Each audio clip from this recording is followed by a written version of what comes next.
We have some happy business to take care of today. We all relish that, being on the school committee. Anytime a government entity has the ability to recognize individuals and accomplishments that are positive for the community, it's a very joyous occasion. So thank you for coming out tonight. I'd like to ask the committee to take a few items out of order, and I am going to ask that we have some recognition tonight about the football field lights and Ollie in particular, and some of the individuals that have helped Ollie get this project done. Okay. I make a motion that we take things out of order as you need them. Second. Any discussion? Seeing none, all those in favor? Aye. Excellent. Well, thank you for everyone for coming. As you know, we have spent a huge amount of time, all of us, trying to make the football field lights, athletic field lights, Martha? Multi-sport field lights come to fruition. And it is happening in real time due to the work of many, many people. And we just wanted to at least recognize some of them tonight. The first person that I personally wanted to recognize, I think all of us do, is Ollie DiMacedo.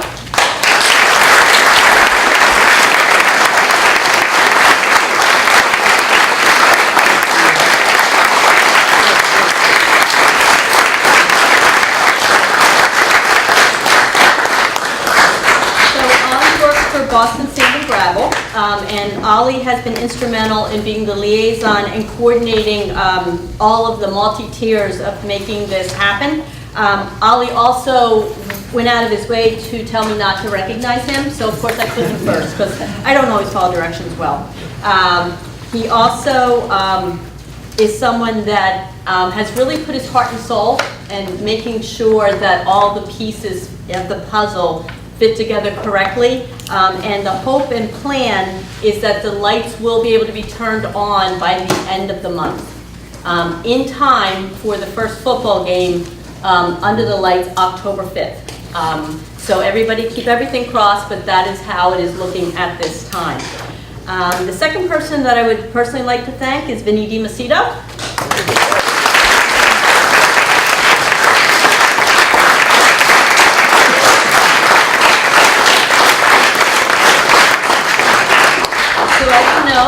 Vinny is our state rep, and they are also students of Silver Lake and graduates of Silver Lake. Vinny has been instrumental in doing many things behind the scenes, most of which I probably don't know and maybe I don't want to know. But the main thing that I know that he has done is helped us to get Eversource to upgrade the electrical work in the poles over at the street on Lake Street. If anybody has ever tried to get the electric company to do things in a timely manner, that is no easy task. And without Vinny on our side, we would never have been able to get that done. So thank you, Vinny. And I know there are many other things, and again, it's okay if I don't know. The next person I'd like to thank is Christine Alexandro. And Christine is from Marty's GMC, and she donated $15,000. Woo!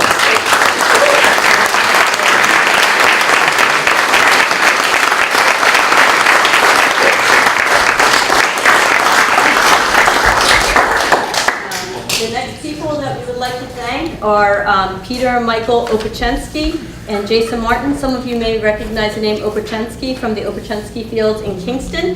They are someone who have been huge supporters over time of athletics in Kingston, well, in the area.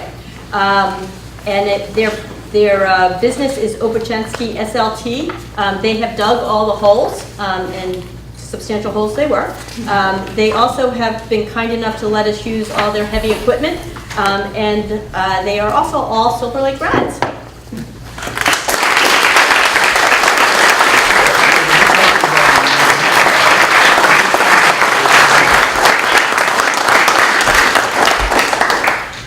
This is one that I guess I have a little bit of a soft spot for. Halifax Youth Soccer, so students who are not even up at the high school level yet, did some fundraising, and they were able to raise $5,000, which having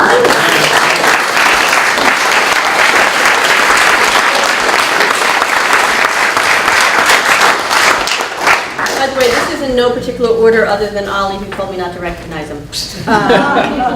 And that was my choice. Mary O'Donnell. So Mary is someone who has been a friend of Silver Lake for a long time. She is the one who, way back when, got us involved in the net metering agreement. Thank you. How many years ago was that? 10-ish? It's been a while. It's been a while, and has raised about $1 million.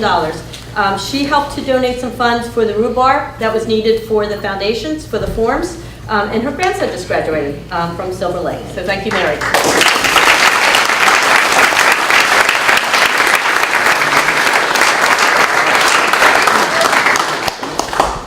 Sam Hadade from Raycon Construction is the gentleman who actually put in all the forms.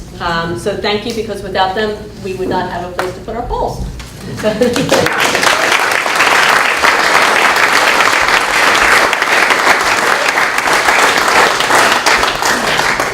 I'd like to thank Bill Dougherty from BJ Electric, who has done all the electrical work in terms of putting in the boxes and making the connections so that we'll be able to turn on the lights. So thank you to Bill.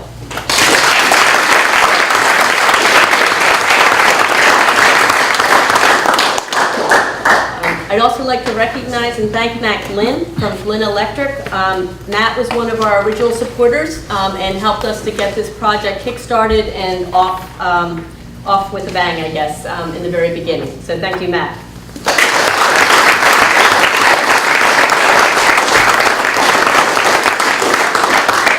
So there are many, many people. This is really just a handful of the people that I particularly wanted to recognize. But I also really want to thank all of our students. I have to tell you how proud I am of all of you. You are recognizing what it takes to run a school system, and I hope this has been a learning experience for you of the power of your voice, and that you have the ability, if you believe in something, to find a plan to make it happen. So thank you for all your efforts. I am so, so proud to be your superintendent.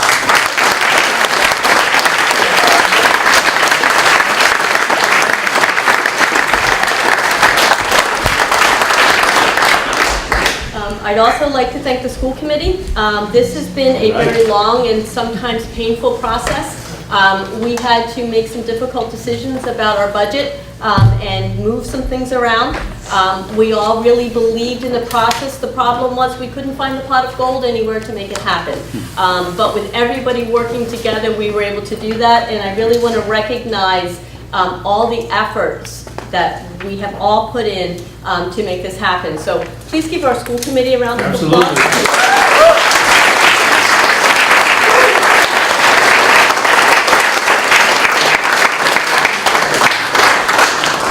And the two people that I am listing last are in no way, shape, or form the last on the list, but I do just want to particularly recognize Coach DiGiacomo. Yeah.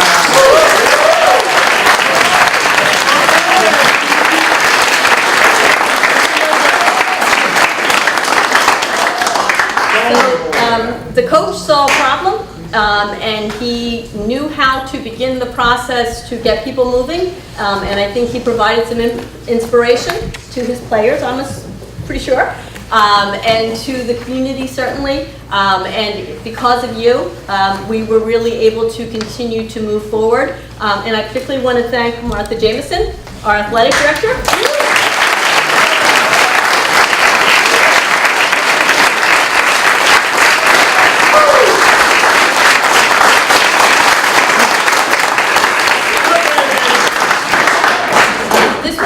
Events that it was hard to figure out exactly whose responsibility it was to make this happen.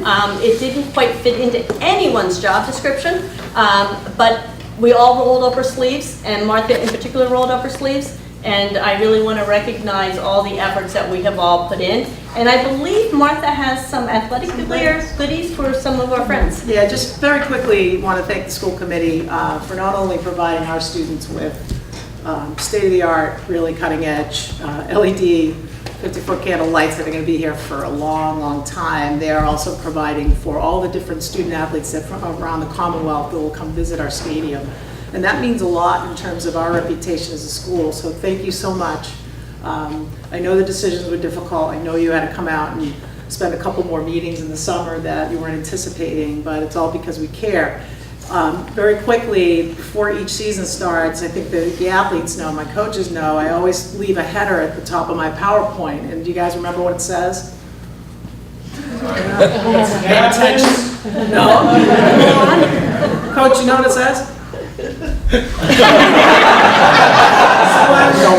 that PowerPoint. So, let me remind you, it's very simple. It's called, I always say that we are a team. That's our motto. Wasn't that hard? And why do I make that statement? Because it's not just about the athletes, it's about the coaches, it's about the parents, and in this case, about a community coming together and people caring enough about the experience of our young athletes and our coaches. So I wanted to, on behalf of Silver Lake Athletics, make you a member of our team. So I have a few nice things that everyone knows that I'm good on getting the nice apparel. So for our young women. So if you want to just go through those and see which size do you think you might like in an area. And then Coach DiMacedo, I was going to give you this for basketball season, maybe. Oh, and I got a card for you. And then if you'd like, the rest of the gentlemen, I have sweatshirts or golf shirts, so I'd like you to just decide which one you'd like. Are these under $50? Just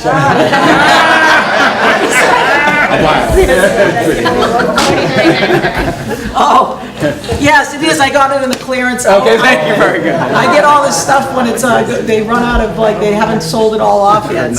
So I'll leave those there if you guys want to pick something out, but I just want to thank you all for everything.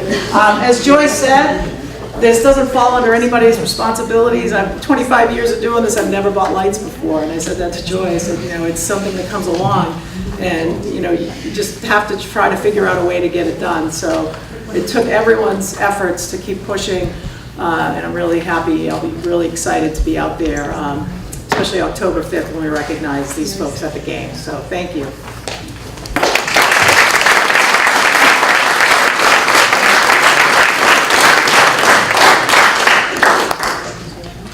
So I don't know if people would like to stay. I'm going to introduce. I just want to add something. I also want to thank everybody in the community who came together. Ollie and his brother Vinny, our state senator, all of the business people, SLT Construction, Marty's GMC, Mary O'Donnell, everybody else who came together. A lot of them are graduates of Silver Lake. They've gone on, they've built successful careers, and they look back and they help. So I hope everybody, all the players here, remember that when you're done here and you go off to college and then you go on and build your lives, that you stay involved with your community, whether it's here or where you end up living later on. But just like these people came together to help you guys to put something together that's going to last for 50 years. I mean, this is going to be out there for your grandchildren, maybe. Do the math. But I hope you guys do the same thing. And remember when you grow up that it does take a community to help out and follow their example.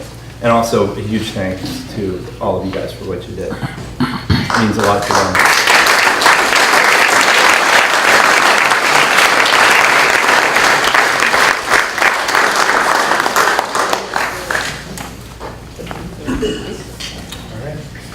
Thank you, everybody, for coming. Now we're going to move on to a new item of business. I'd like to ask the committee to entertain the idea of taking another item out of order. We'd like the superintendent to be able to discuss our full-time school resource officer. Make a motion to allow you to take more things out of I have a motion and a second. Any discussion? Seeing none, all those in favor? Aye. Thank you very much. Thank you, everyone. Thank you. Thank you.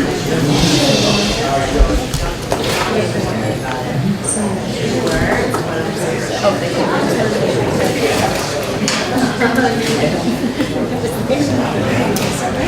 No.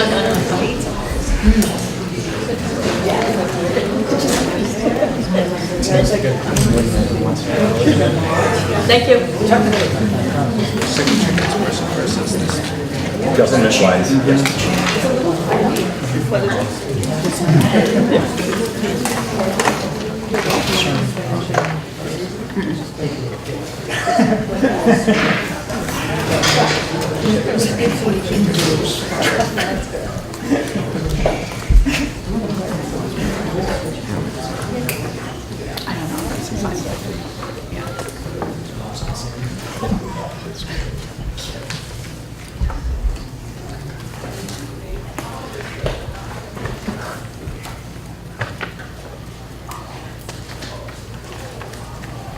Okay, thank you, everyone. I wanted to make an announcement and recognize and introduce our new full-time school resource officer, which is fully funded by the town of Kingston.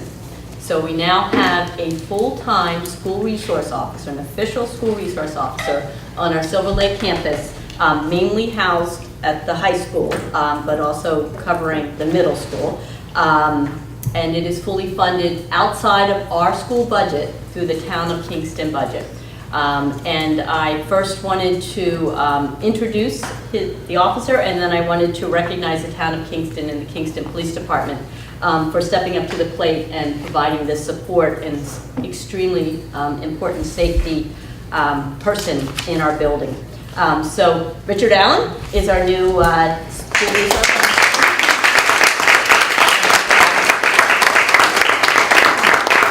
A little bit about Officer Allen. He is a graduate of Silver Lake, so he knows our building well. We are thrilled to have him. He is a graduate of the University of Madison, Boston. He has a BS in criminal justice.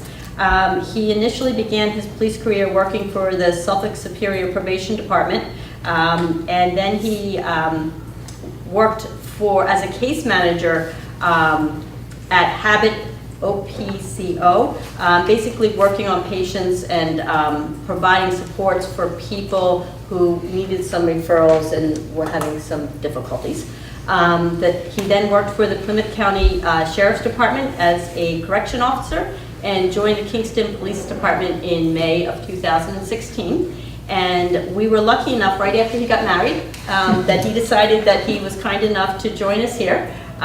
He has been extremely well received by our staff. He has gone around and made sure to introduce himself to everyone and our students. He's in the hallway, he's in the cafeteria. He's incredibly enthusiastic. He's also an amateur boxer. So I just saying, just putting it out there, and is obviously very oriented towards making sure that he is physically and mentally fit at all times. So I just wanted to introduce you and let you know how thrilled and excited we are to have him. Officer Allen? Thank you for the introduction. It's a great opportunity that I've been afforded. I don't take it lightly. To be able to come back to where I went to high school is really surreal and unbelievable. I look forward to being able to work with these students every day, be a positive impact in their life, and help them along the way with whatever they might need. Thank you for having me. Thank you. Thank you.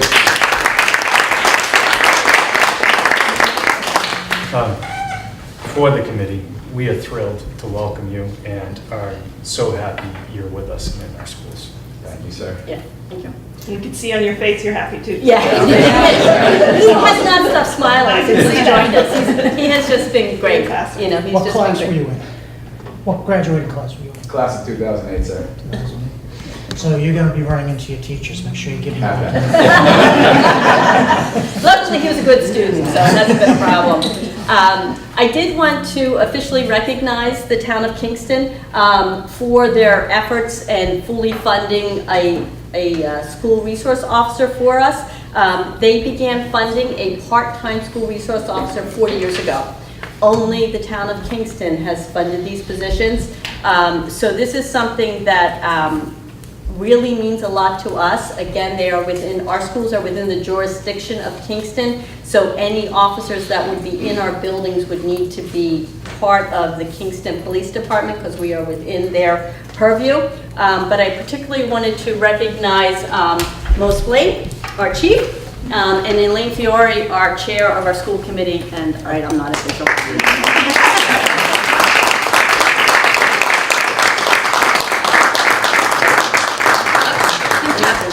Picture. Can you get us? Yeah. There you go. Can you get it okay? Yeah, but should we get Richie in there? Yeah. Yeah. There we go. It's a good picture. Very good. Very good. Thanks. Thank you. It means the world to us. Thank you. I don't get to Especially these say times. Please, you love the dog. You want to? Before Richie Allen was up here, I had Officer Craig Marshall, and Craig was up here on a part-time basis for the last 4 years. And it was in the spring, he came to me after the school year and said that he'd like to retire. He'd been up here for 4 years. He was still working his 4 to 12 shift, and he was just getting, tired. So I thank Craig very much for what he did. Craig was an officer, came to Kingston from Tufts University, so he had a huge knowledge and ability to interact with kids, and he kind of laid the foundation. But he kind of left me in a tough spot, being at the end of the school year. I've got collective bargaining agreements I have to deal with, posting shifts. So I was kind of in a quandary as to what to do. So I sat down with the union, the patrolman union, and we worked things out so we could get a school officer up here on a full-time basis. So I really like to, thank the union for working with me. And I had all this worked out prior to coming up here with National Night Out, which we held here in the middle school grounds. And that's when I told Joy what, I wanted to do, wanted to propose. I didn't want to catch, surprise. I wanted to make sure that she was on board with this. And there's, I don't know, a couple thousand people up here. My wife's up there, and you just saw how Joy is a touchy-feely person. She starts hugging me, telling me I could put one in the bank. This is the greatest thing in the world. And I think, oh, okay, I sold Joy. You're not supposed to. Oh. So then I talked with Michaela. Michaela was on board, and then I, grabbed my victim. And I told him that, Willing victim. that you're it. And he was like very surprised. And I told Joy, you gotta trust me. Told Michaela the same thing. He's who you want. He's, the right person for the job. I'm not gonna put somebody up here that I'm just trying to get rid of or hide. He's, somebody that's gonna represent the department, and I know he's gonna do an outstanding job. And ever since I kind of surprised Rich and told him what I wanted, he, I think at first was a little hesitant.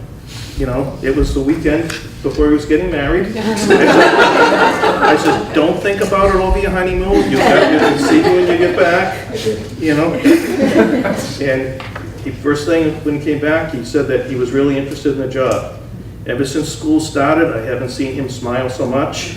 He's been in constant contact with me over little things. Every time Craig used to call me, it was a problem. Every time Rich calls me, he's telling me something good. So, so far so good. He really enjoys it. The interaction seems great, and I think this is going to work out, very well. With everything going on in the world today, with security in the schools, I, rearranged the deployment of my officers to make sure that I could have somebody up here. So that's, where the town of Kingston's coming from, because if something happens, we're the ones that are going to be up here responding first. So, all right, so thank you very much. Thank you. Thank you. Could you extend our thanks to Officer Marshall? The kids loved him, and he was just a great addition to the community. So. His nickname was, the Big Nice. So he just had a really nice rapport with the kids, and the parents. The parents respected him too. So I'm sure that it's just going to take a little while before Richie gets the same type of rapport, but I think that that's just a matter of time. So. Thank you. Thank you. Mr. Chair, Yes, sir. can you send a letter to the former officer that was working here Absolutely. with us from the school committee, thanking him for his time and efforts? And I think that'd be very nice. Thank you. I have a question. My daughter actually went on not a drive-by, a ride-along. I was going to say a drive-by. And she loved it. She's actually at UMass Boston now studying criminal justice, yeah. And she's in her second year. She loves it. But will you guys be doing the same sort of thing? That's a funny offering- thing, because he called me today and asked me where the waiver forms were and could we do that? Yeah. So I said, absolutely, and I emailed him the forms and said, this is what you gotta do to make it work. Yeah, So great. that'll be in the process, Yeah, that's a great thing. I know the students who did it loved it. so.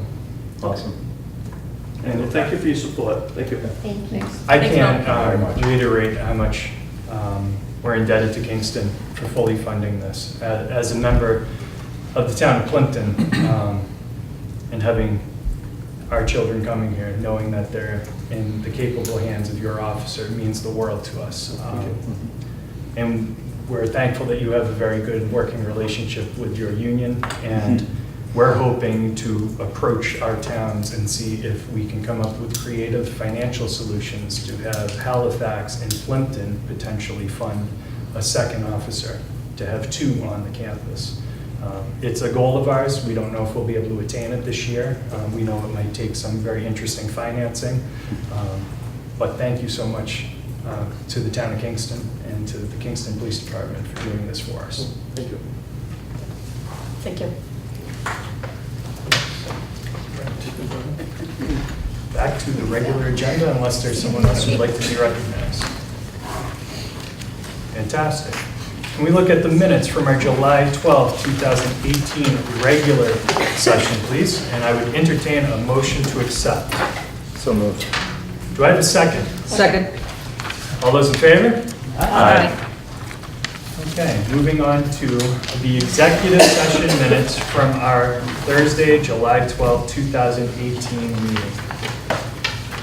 I'll make a motion that we approve and hold the executive session minutes from July 12th. Do I have a second? Second. Seeing no further discussion, all those in favor, accept and to hold? Aye. Periodically, we have to go through old executive session minutes to make determinations of whether or not we can release them. Joy has taken that task upon herself, and we have a packet today included on white paper, stapled together, of old executive session minutes. I'd like to ask the superintendent, is there any reason that you see we should not release these minutes? I believe all of them can be released, except there is one at the back of the packet that has a note on it that I would like to request that you vote to continue to hold. If you wanted to take the time to review them, we can't send these out ahead of time, because if we send executive sessions as an email, it's a public document. So if you'd like to take some time to read them through, and we could vote them at next month, but the entire packet, I believe, is fine to be released, except for the one that has the note on the top right. I believe it's at the back of the Just the packet. very last one? Yes, yep, the only one with the note on it. For housekeeping purposes, knowing that that one cannot be released, do you need a motion to continue to hold? Yes, yes, Okay. you're supposed to revote them. Right, by public records laws, we need to revote to hold. So since we know we're going to revote to hold this one, can I have a motion, please, to continue to hold the Thursday, April 12, 2018 executive session minutes? So moved. Thank you. Do I have a second? Second. Any discussions? All those in favor? Aye. Thank you very much. So again, as Joyce said, if you could go through that packet between now and our next meeting, see if there's any reason why you think any of them should be held, and then we'll discuss it before taking the formal vote upon our next meeting. Do we need to vote to hold all of them then? I Until think the since next we're going to meeting. be handling it in our next session, we're still covered by Okay. the original hold. It's if we just let them lie, we could be in violation. All right, principals reports, home base. Thank you, Mr. Frazier. So, new faculty. So our new faculty in the building, we have Eric Todd is our new 7th grade technology engineering teacher.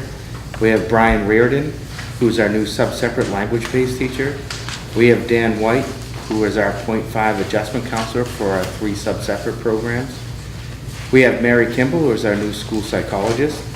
And we have Kelly Maker, who's taken on a long-term substitute for our art teaching position here. And she is a Silver Lake grad, just throw that out there. And then we have Tanya Sorrentino, who's our new Title I reading teacher here. So that's our new staff.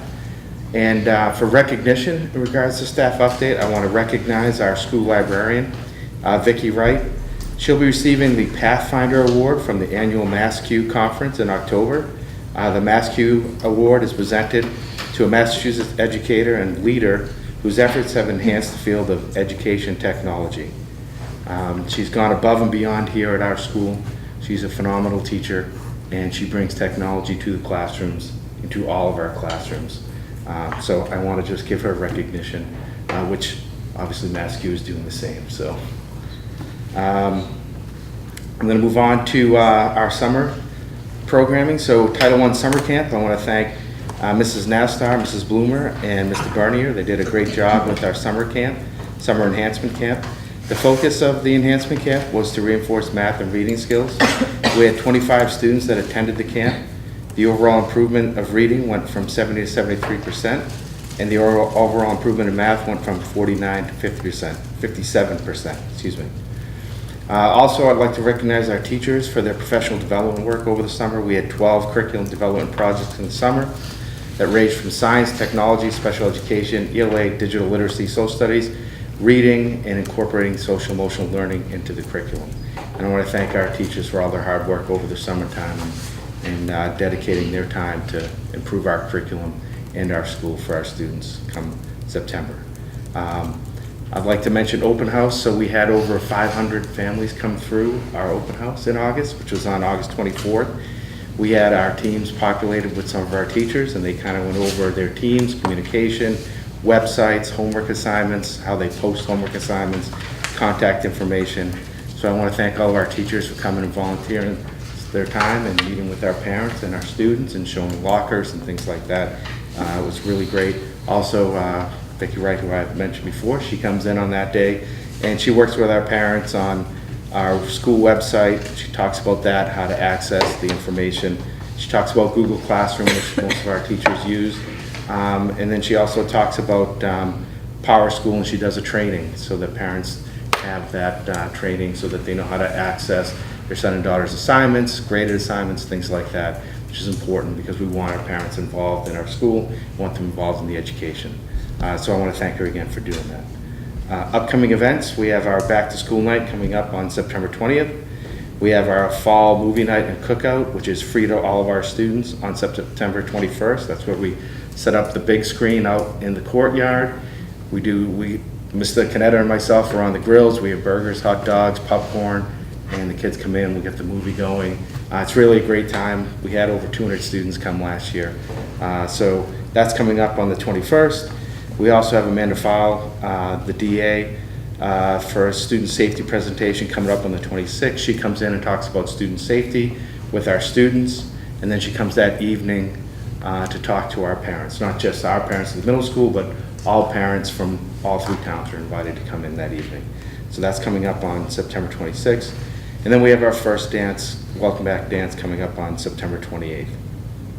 And then moving on to field trips. So we have a couple of out-of-state field trips. Providence Bruins, that's when we have our chorus go to Providence. They sing on the ice prior to the game that night.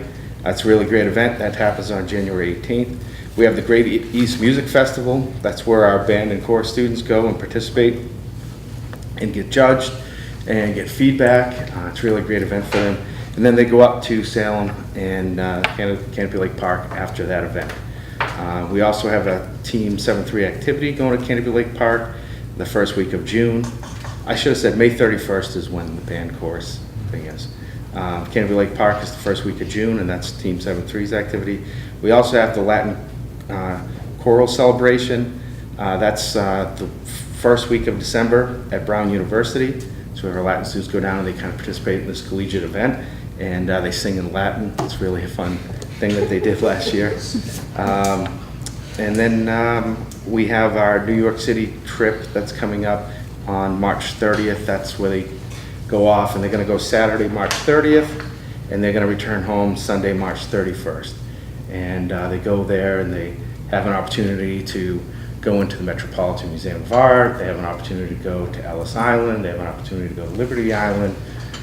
They actually have an opportunity because Nurse Beck, who's also our drama person here that puts on our wonderful performances. She's really involved this year in the New York City trip, and she set it up that they're gonna actually get to work with professional actors on stage and look behind stage and then go see Broadway play afterward and kind of connect their experience to what they're seeing on the stage. Such a wonderful experience, and Carol's so wonderful with the kids. I really appreciate her efforts and what she brings and added to this trip. So we're really excited about that. So And who's the trip? Is it for anyone or is it a certain team? for anybody.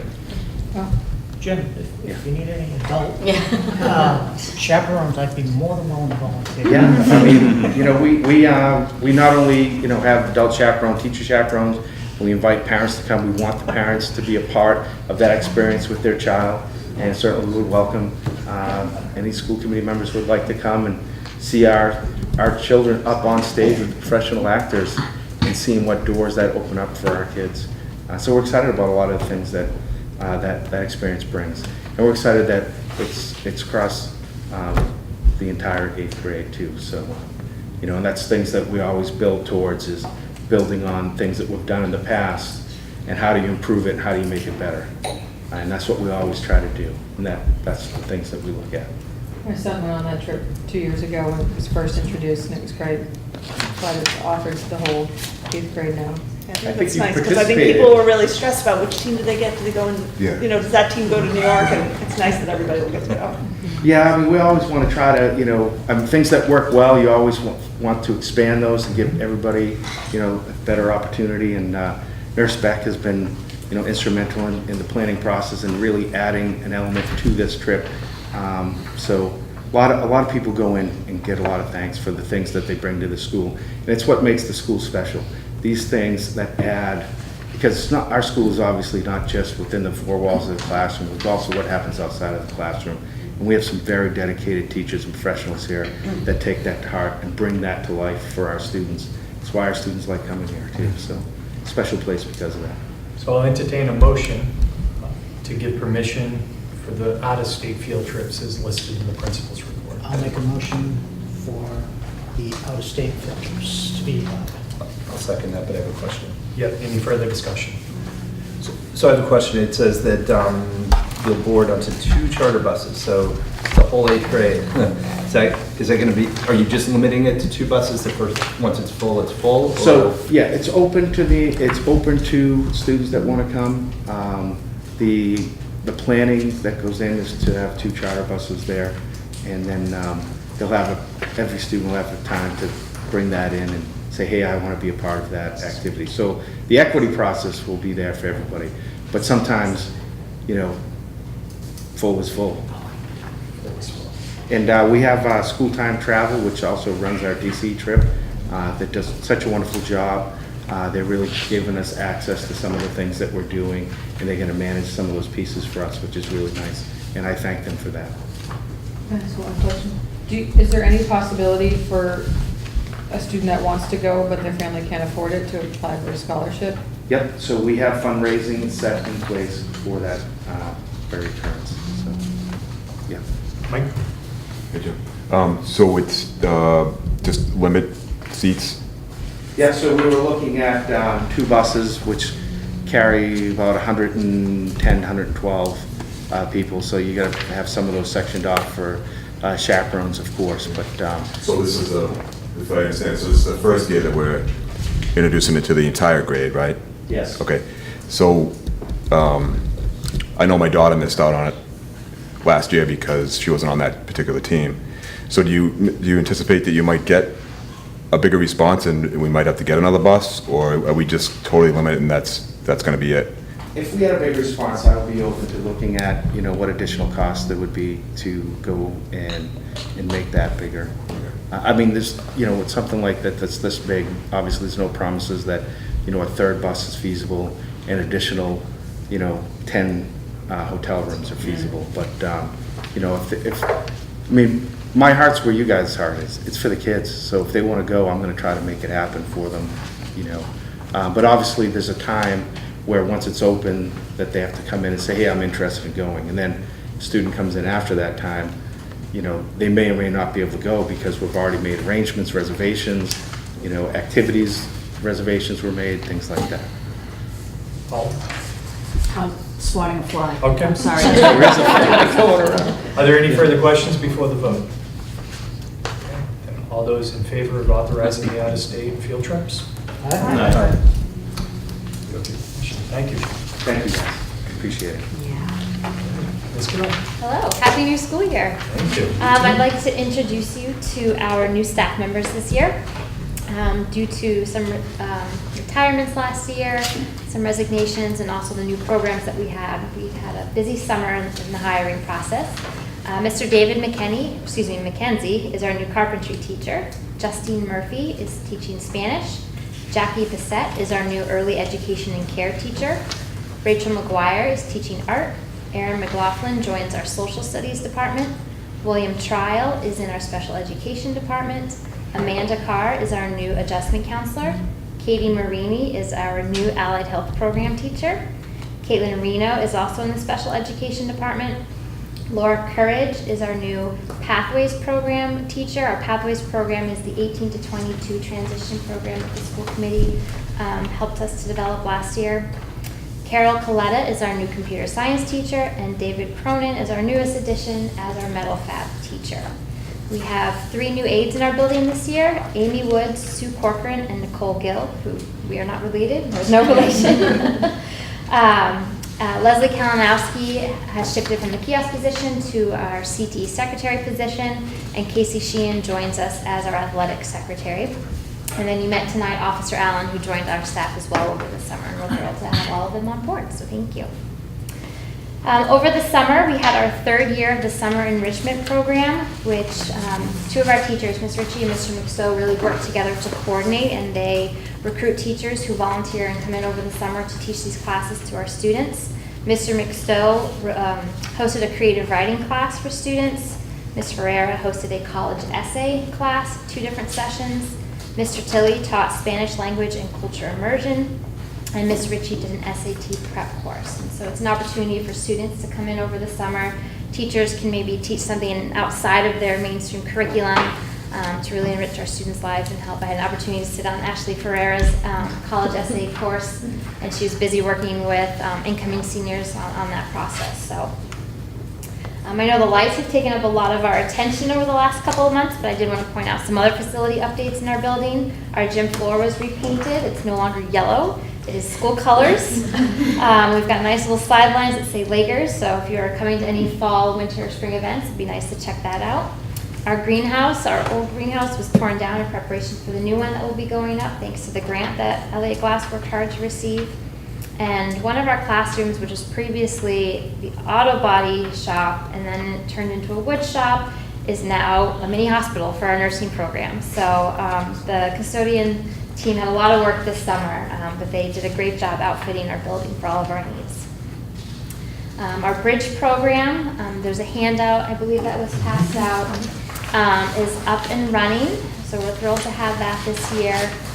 We were able to carve out one of our conference rooms to make a space that's conducive to our students. So there's a separate private office where they can have individual one-on-one counseling, and then there's a larger room where they can meet with both their counselor as well as our academic support team to help them in that transition when they're coming back to school.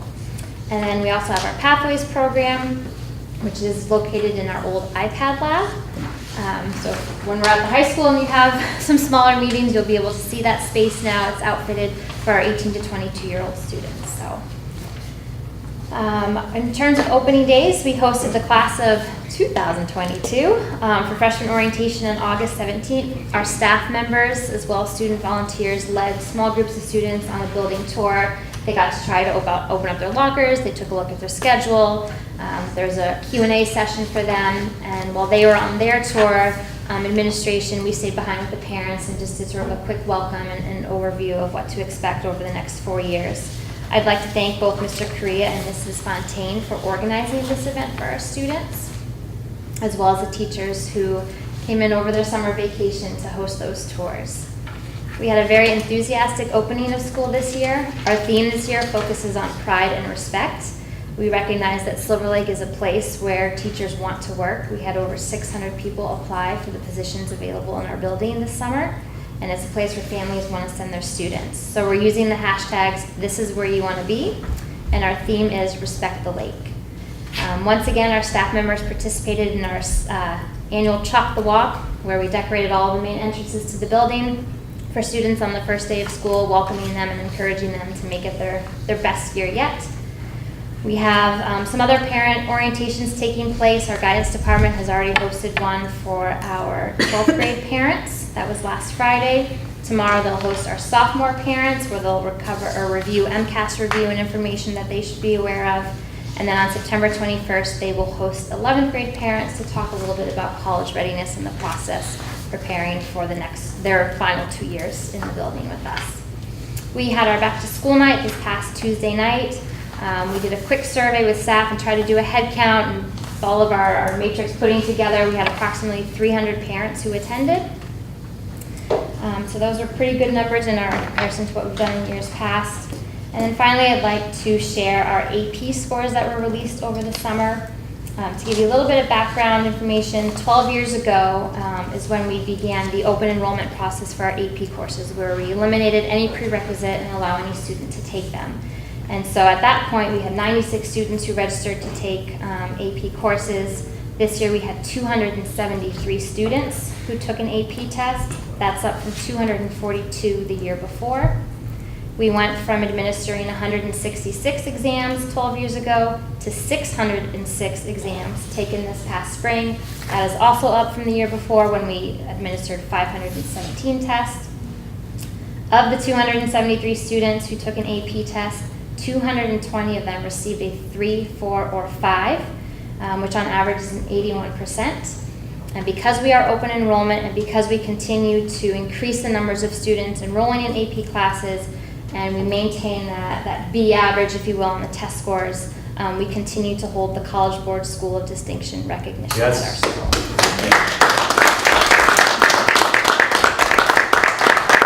Special shout out to all of our teachers, but also our AP teachers who do so much to support these students and give them the courage and the confidence to do well in these courses. So. To think that in this day and age, there's still schools that limit students and their ability to take these AP courses is a sin, and I'm glad that we're not one of those school systems. But to have this achievement with students of all abilities coming in, and the time and the effort that the teachers put into it, and the families and the children put into getting these scores, it blows me away every year. I hear these numbers, and to see them continuing to go up, I know things can't go up forever. Please don't hesitate to tell us some year if they ever go down. I'm just absolutely blown away, and I feel blessed that my children will have the opportunity to come to these schools and have those opportunities, no matter who they are. So thank you. Absolutely. And so many colleges give credit. I mean, and that's such a huge savings, because the kids can they'll graduate sooner, or be able to take some graduate level classes within the same amount of money that they were going to spend on a 4-year. Absolutely. 2 of our AP teachers are here this evening, Ms. Ferreira and Ms. Berry. I know my daughter went into college this year with 16 credits just through her AP class. Yeah. My neighbor, she went in last year, she graduated. She got rid of her entire first year of school. That's great. Yeah. That's great. So, that's, yeah. I think it was like That's a lot of money. Julie Michelle. That is a lot of money. I just have 2 questions for Michaela, if that's okay. So I'm curious, is it possible in your sophomore breakfast, which I know you focus on MCAS, which I can totally understand why, because it's a big MCAS here. Is it possible to weave in some college readiness discussions in there? Because I think, as I've sort of brought up before, it's sort of never, well, not never too early, but I think once you enter the high school, it's kind of time.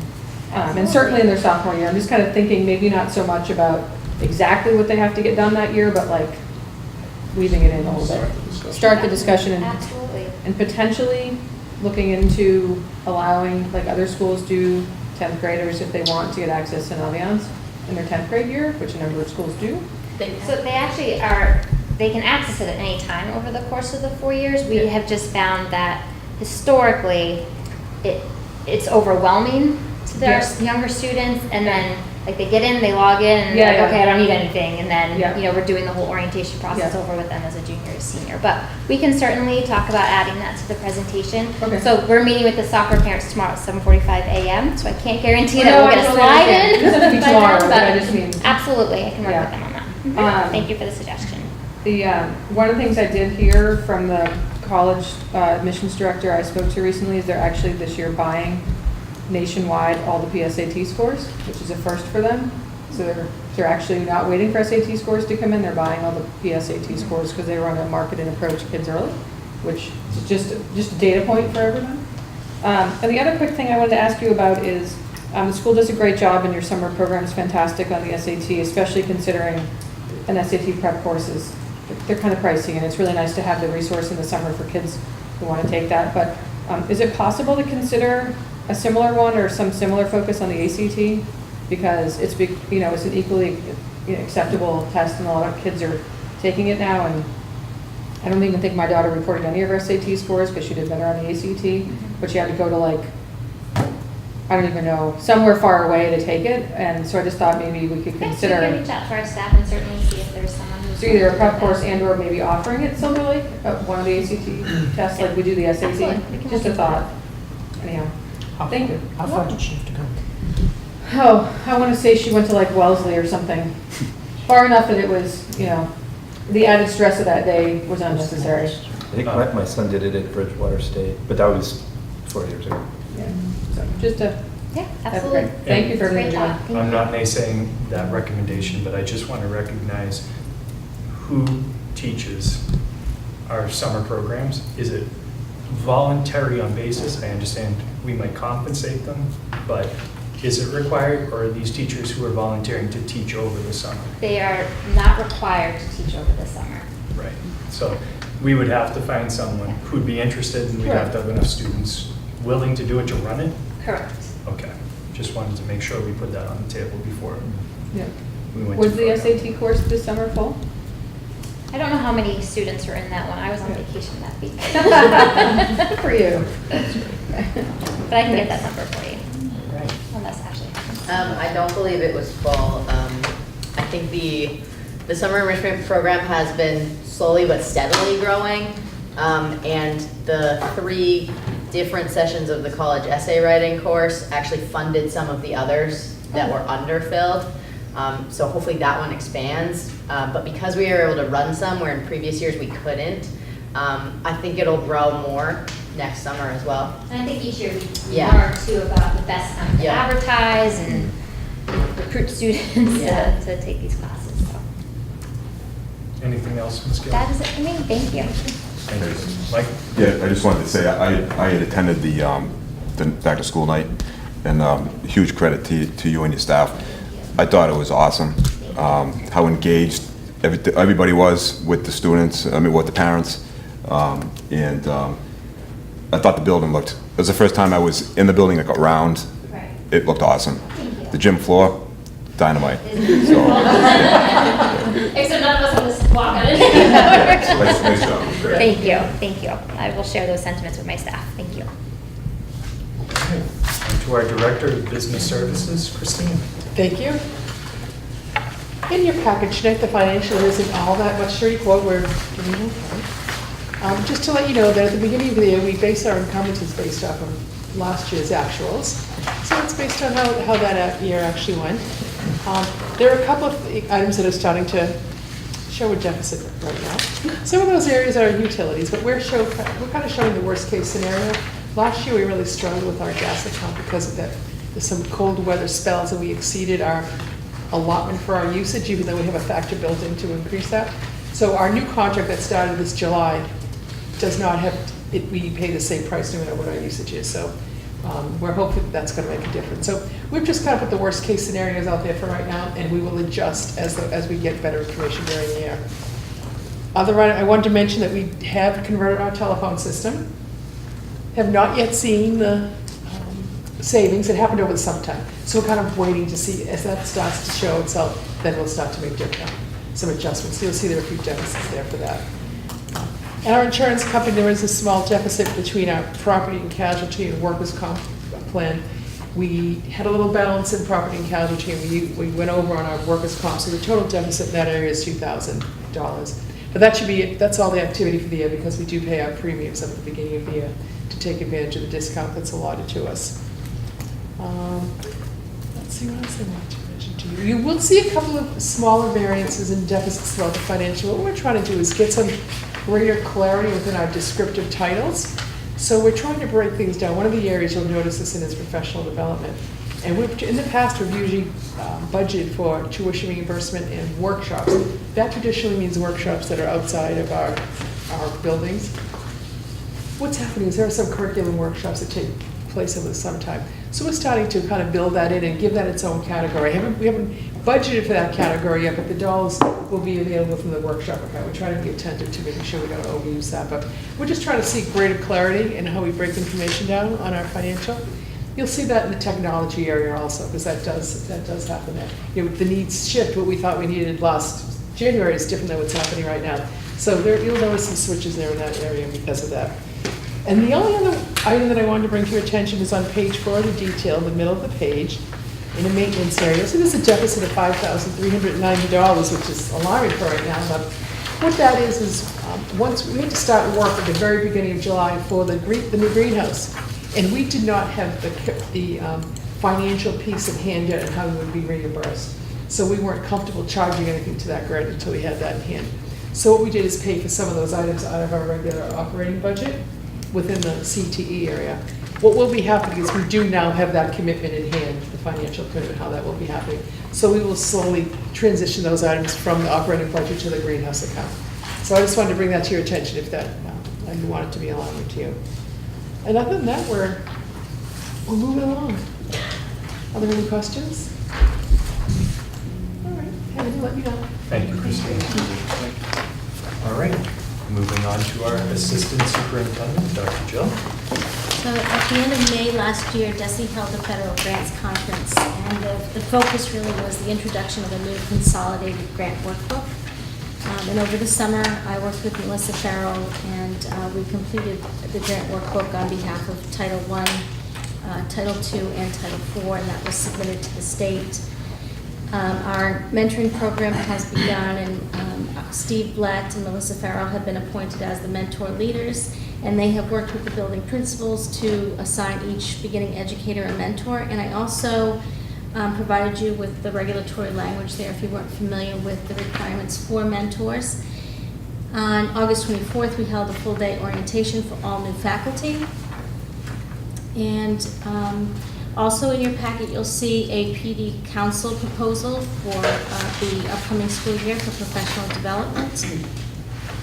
The curriculum coordinators have begun a book study and have created an action plan for doing more in-depth exploration of social emotional competencies in the classroom and finding ways to help departments and teams of teachers work on bringing social emotional strategies into the classroom in practical day-to-day, woven into the curriculum as opposed to standalone lessons. And then at the end of the school year, we had a number of interdisciplinary events which are listed there. Among them was the Shark Tank projects at the middle school, the senior parade, and the high school graduation. The administrative team has reviewed the opening day schedules at their administrative retreat. And our keynote speaker this year was Steve McGuire, and he gave an inspirational and fun talk on back-to-school basics and reminding us about the importance of the role we play in the lives of students in maintaining a positive attitude and the joy that we can bring into the work that we do. The Wellness Advisory Committee at the end of last year set a number of goals, including trying to expand wellness opportunities for staff, expanding and offering middle school and high school breakfast programs, considering ways that we can improve parent education around substance abuse, particularly vaping in particular.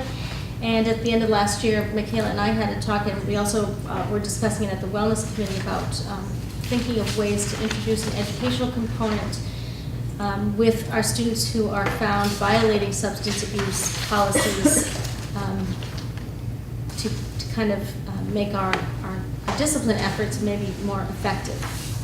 Because there is an educational piece that maybe help in not only prevention but in helping students to move away from those activities. Are you seeing the issue at just the high school or at the middle school too with vaping? So, yeah, we're seeing it at the middle school as well. It's concerning. I mean, I know that I've had conversations with Michaela and about what's happening at the high school. And obviously, it's a scary thing to see it kind of infiltrate your school, and you want to prevent that. So we've done the same here. We've had conversations to try to keep things aligned between the middle school and the high school. And I mean, my feeling is if we can take a strong stand against it in the middle school and really try to prevent that from happening, it only helps and assists at the high school.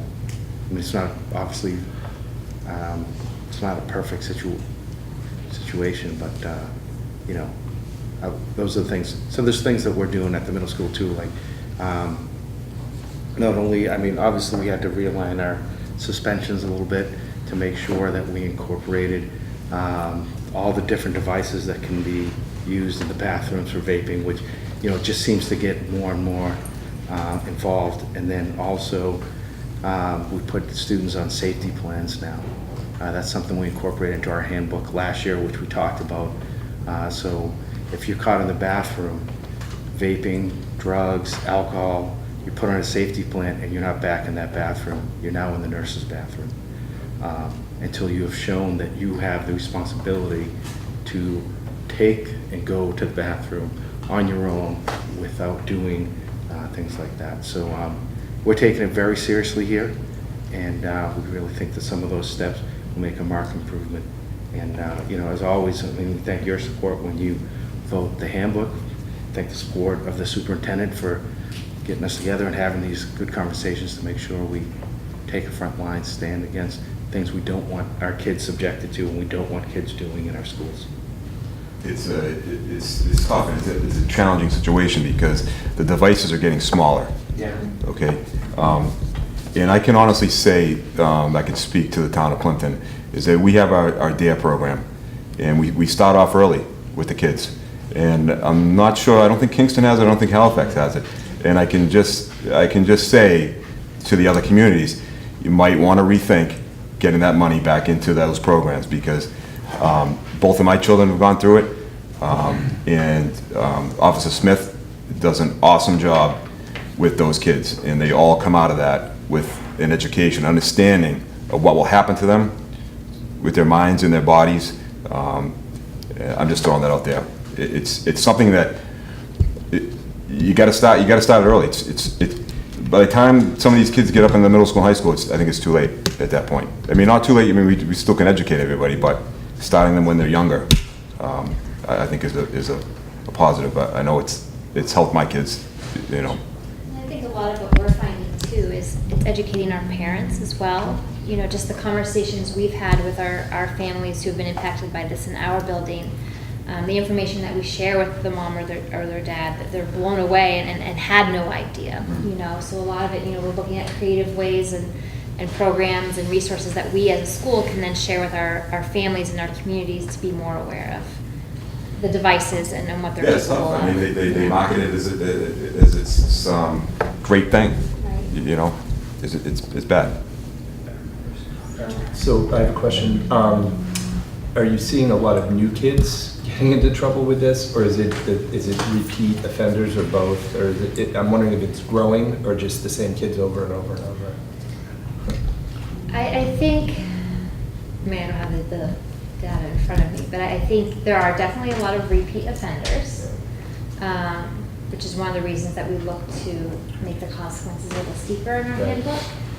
But I think what we're also finding is that it's not just one type of student that are using these devices. I mean, it's any and all students. You know, you'd be surprised, and that's where our concern lies. Is that it's becoming an acceptable activity for our youth.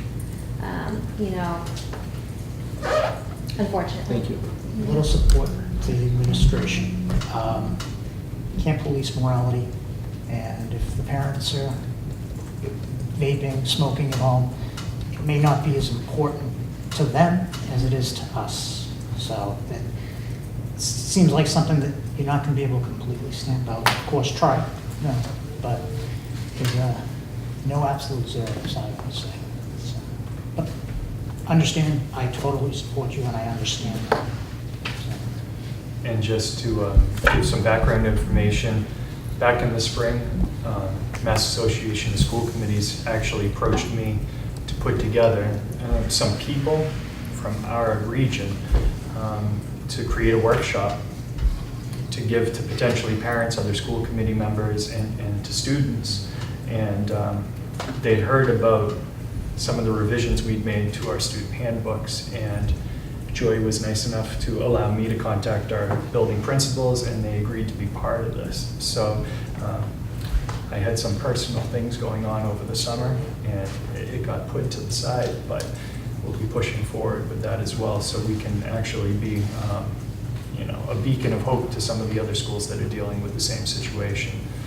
The really concerning turn of events over the summer was recreational marijuana coming online. Though it's very difficult to get, even for legal adults at this point, the THC oils that can be put into the vaping liquids are at the point that they don't create a vapor when you exhale if you tune your coils correctly. I know that's very technical, but I've been doing tons of research on it. And there's even ways to mitigate the smell that comes out. So you've seen probably the people who have an entire cloud coming out of their face when they exhale. That's tuned way up. You can tune them down to the point that when they exhale, especially if they do it into their shirt, there is no vapor and there is little to no scent at all. And one drop is enough to get an entire classroom of people high, if that happens. So staying on top of this, having the educational component is hugely important. This is very much akin to the idea of a driver safety school if you get a speeding ticket. I mean, when it comes down to it, we are not a law enforcement body, we're an educational entity. So I'm thrilled to hear that that's the direction we're going with some of the discipline issues we're having here. So the other thing I wanted to mention is that the Wellness Committee would welcome a member from the school committee to participate in our meetings and to help us generate ideas and problem solve. We meet 4 times a year traditionally, and our first meeting is in September. If you have an interest and want to find out more about it, please contact me and I'd be happy to tell you more information. Happy. And I could just say one other comment is if you had contacted Officer Smith, I'm sure he would be more than welcome to come. He is full of so much information. It's unbelievable the stuff he has. He is on top of everything, the new stuff. You might want to reach out. I'm sure he would come to talk. Just saying. So just to ask a follow-up on that, have we seen that issue arise with the oils, THC oil? Just before we go down that path, okay, in public session, just in case, with this being so new, if it was a single incident situation, this might be something that would be better off the record. Just saying, if we get down to individuals. I was just asking the general question, has this been seen as an issue within both schools? So one of the reasons that we did push for the suspension term to be longer is because we have no way of identifying what's in the device. And so the way our handbook was written in the past, alcohol, marijuana use, controlled substances was an automatic 5-day suspension because we want to ensure the safety of our students. So not being able to tell what's in the devices, we wanted to hold them within the same regard to make sure that our students were kept safe. Yeah. A trained canine can detect THC oil, even a single drop in an entire vial of vaping liquid. Can we put dolls on the handle? We have a school resource officer, and I know Kingston has access to dogs that can do searches, locker searches. I mean, it's a thing that we've done. We throughout the year. With the dogs? Mm-hmm. Oh, okay. I was thinking of the... If any of you are visiting, just remember what you have in your car. Wow. Is that just at the high school? No. No, both schools and parking lots. Have they unfortunately been productive? Thank you. I just wanted to remind us when we can get to the point that it can easily identify individuals, we just need to be very mindful of the public discourse. Yep. Thank you. Dr. Jill, anything Yeah, else? no. And the administration team, we held our annual retreat, And the big focus this year was reviewing our plan for success, talking about the progress we had made over the past year, and thinking about where we wanted to focus and prioritize for the upcoming year. On the second day, Attorney Duperre provided administrators with an overview on the steps of students' disciplines and bullying investigations and new legal insights he provided for the team.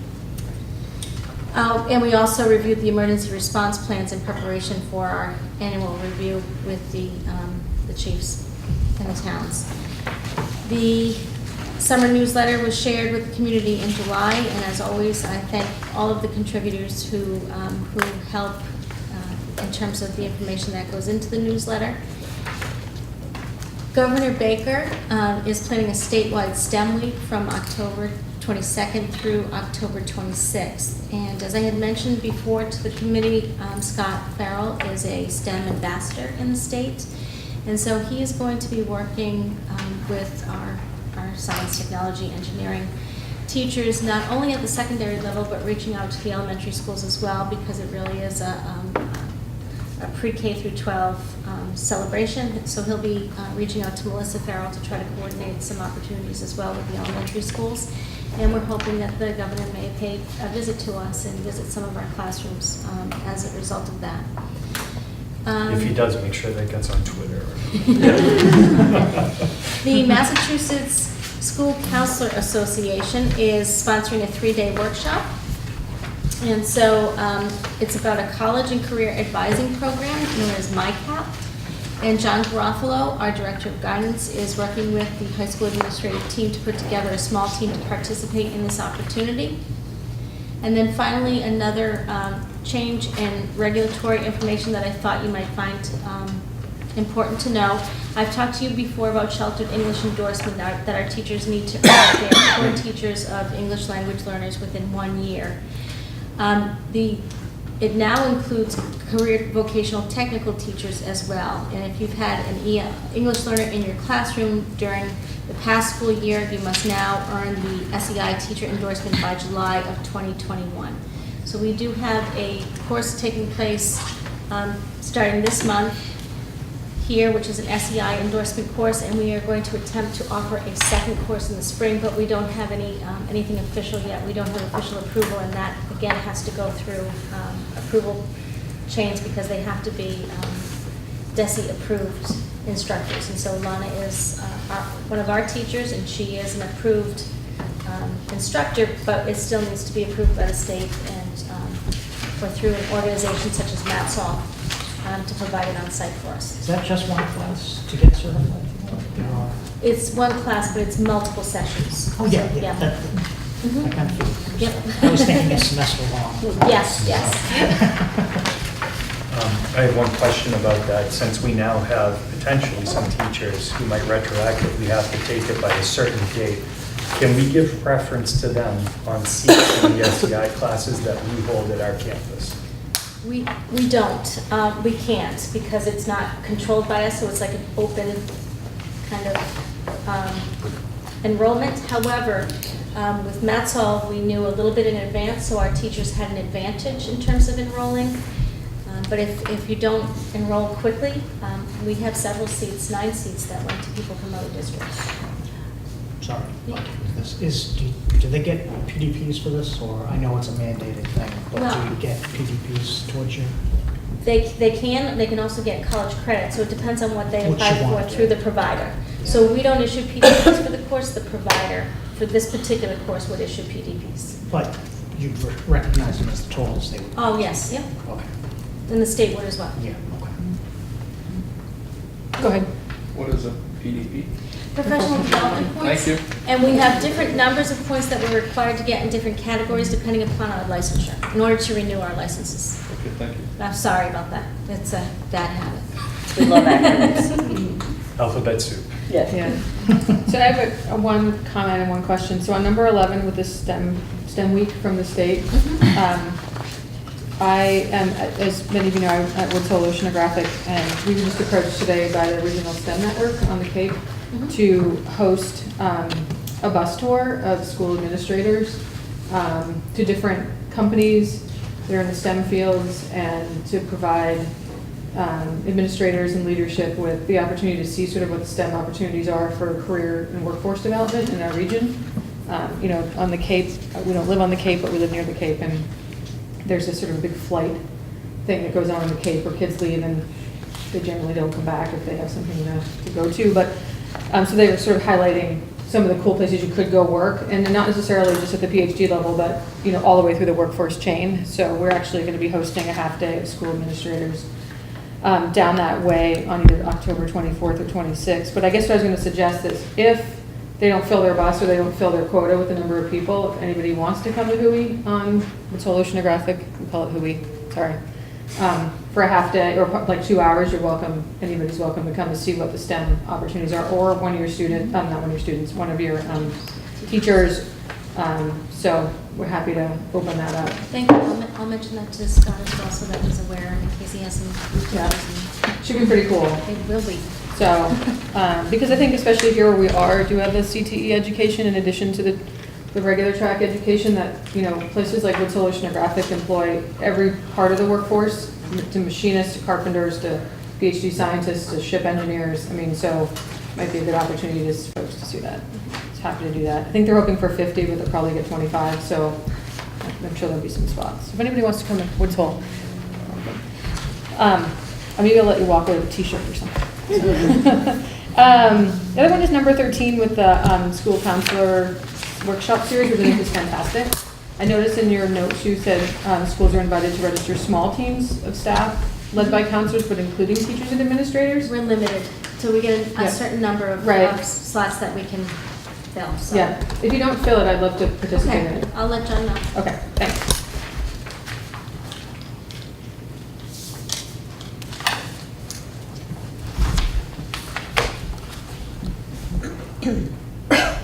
That was it? That's it. Any other questions? It's a lot. Thank you very much, Jill. We appreciate it. And before we let our superintendent start her report, I'd just like to congratulate her on another successful start of the school year. Thank you again for taking care of our kids and keeping the focus on their education. And having our buses pick up our kids. Yes. Always important. Always important. You have no idea. So I just wanted to talk a little bit about opening days. You know, again, the reason we can open is because of all the work that our administrators do. As you might have noticed, there's quite a list of hires. It was very busy. We use School Spring. We start posting in February as soon as we know. But there was a lot of last minute changes, and I truly mean last minute as of like the day before school started. So we were doing some pretty serious scrambling. We've spent some quality time together, and I just really want to thank and recognize all the work that has gone into it, and also to really recognize all the work the teachers have put in, you know, to get their classrooms ready, and to make sure that they're enthusiastic, you know, they're prepared, they're coming in, they're ready from day one, and you know, and that is not something that always comes easily. To always try to kick off the school year on a positive note, you know, we put a fair amount of effort into the opening, and as Jill mentioned, we had Steve McGuire, who was extremely well received for opening days. I think he really hit home for a lot of people with his back to school basics. But one of my favorite parts about opening is bringing the kids in, since I've become superintendent, because kids are why we're here. And somewhere along the way that got lost. You know, we get very involved in budgets and we sort of forget the whole reason we're here. So this year it took a bit more effort, but we actually brought in elementary students. And it was absolutely wonderful. Now, as you know, we've brought in high school and we've brought in middle school, and it's a little easier in terms of the commitment from the parents to bring those in. This year, we actually were able to bring in Halifax Elementary School and Kingston Intermediate School. Plimpton tried desperately to get kids in, but they just couldn't get enough of a pool to make it worthwhile, which they were really sad about. She tried so hard to get the parents to come. But it's a huge commitment on the parents' part, and I really want to recognize that, you know, these parents actually brought the kids in, had to wait while they practiced, waited while they performed, and then got to drive them home. And it was really a very different experience because, things always sort of go over time and this, that, and the other thing. And, I hope to be able to bring the kids in to start at 8:30, but it took a little bit more in introductions because we hired some staff, that my whole timing got off. And so I'm kind of looking at this, the Halifax music teacher out in the hallway, and her eyes were getting bigger and bigger and bigger, and I'm seeing the kids in the hallway getting a little more antsy. So, I was hoping to sort of finish the last part of my opening, but it became very clear that the elementary kids were on. They were on at that moment. And the teachers gave them all standing ovation. They were absolutely fantastic.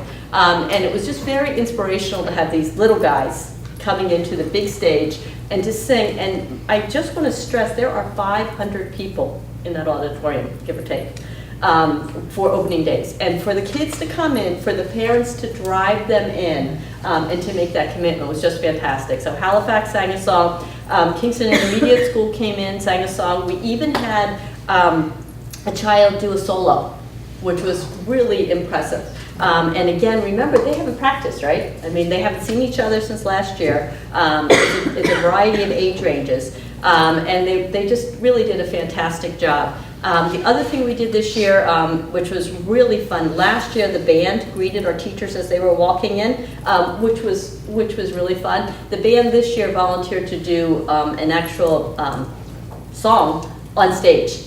So that was really fun. So the kids actually did the coordination of the event, and they marched in and they did the song and they danced, and it was just fantastic. It was great. So everybody really appreciated it. I think it was very inspiring, and all three groups got a standing ovation. And I really want to recognize the kids and the parents for their help in bringing the kids in. So I thought it was a really good opening. It went well. Can I ask an opening day question? Sure. So, as you know, I work in Marshfield, and Yeah. in Marshfield and other districts where I've worked, the school committee is invited to be part of opening day. Sure.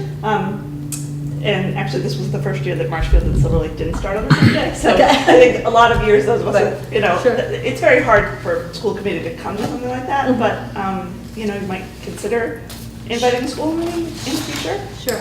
If I could, I would love to be there. and I would love to I have don't know about people there. others, but. Sure. We used to, when I started 13 years ago, we used to invite school committee to the new teacher orientation to meet all the new teachers. We always had done that. We almost never had anyone come. And so I think it just somehow fell off just because it's a work day. Right. And it's difficult for people to come in. But I'd be happy to extend an invitation again. I think it just sort of fell off because nobody was coming. Sure. It just was sort of And one it day. definitely would be hard to come, but, Right. If I could come. Sure. Save the date now. Yeah, save the date, yeah. Yeah, we used to do the new teacher orientation, which I think really makes a lot of sense because that's really the time when you get to meet our new staff. And that's a nice, very nice. I don't have the kids perform, I don't do that part of it. We do it, the new teacher one on the Friday before, and then the Monday is sort of our official opening.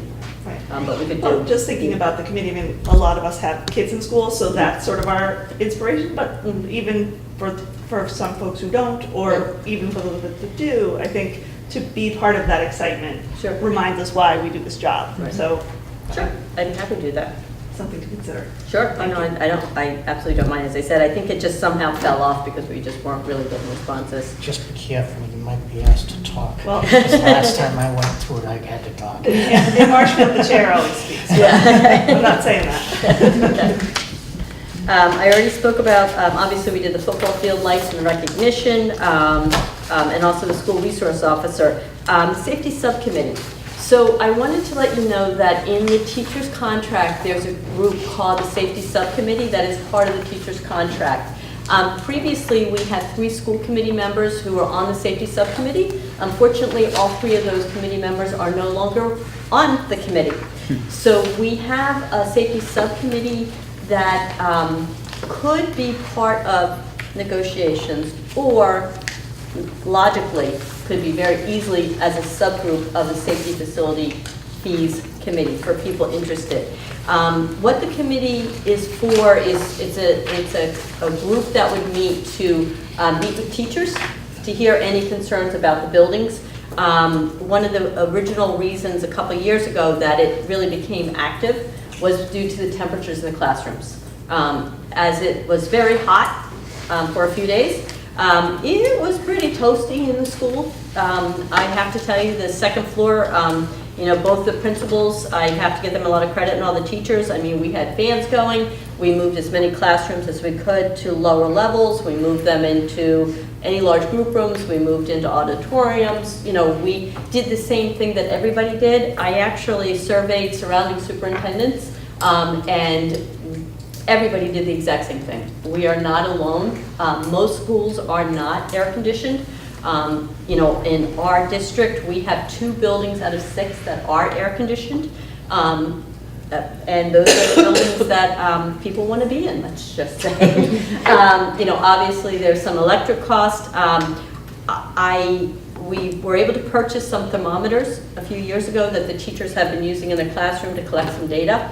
So the safety subcommittee is a group that I know the teachers would be very interested in trying to hold a meeting. It does not have to be a large group. I would anticipate that the teachers would like to meet after school. This would not be an evening meeting.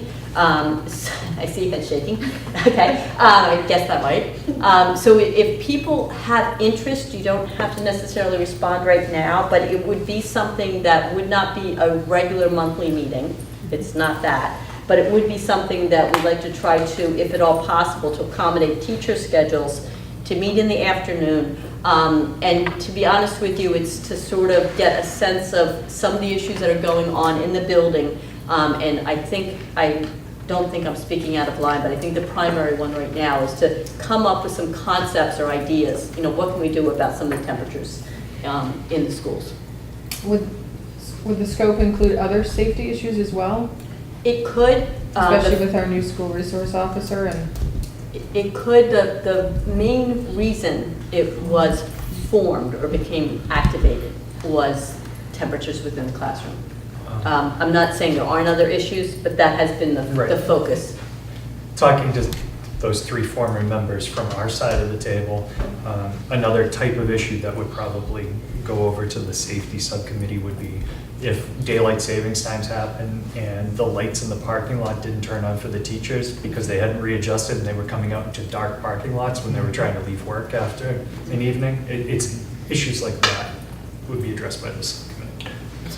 We have the same thing in Kingston. I've been on that subcommittee for many, many, many years.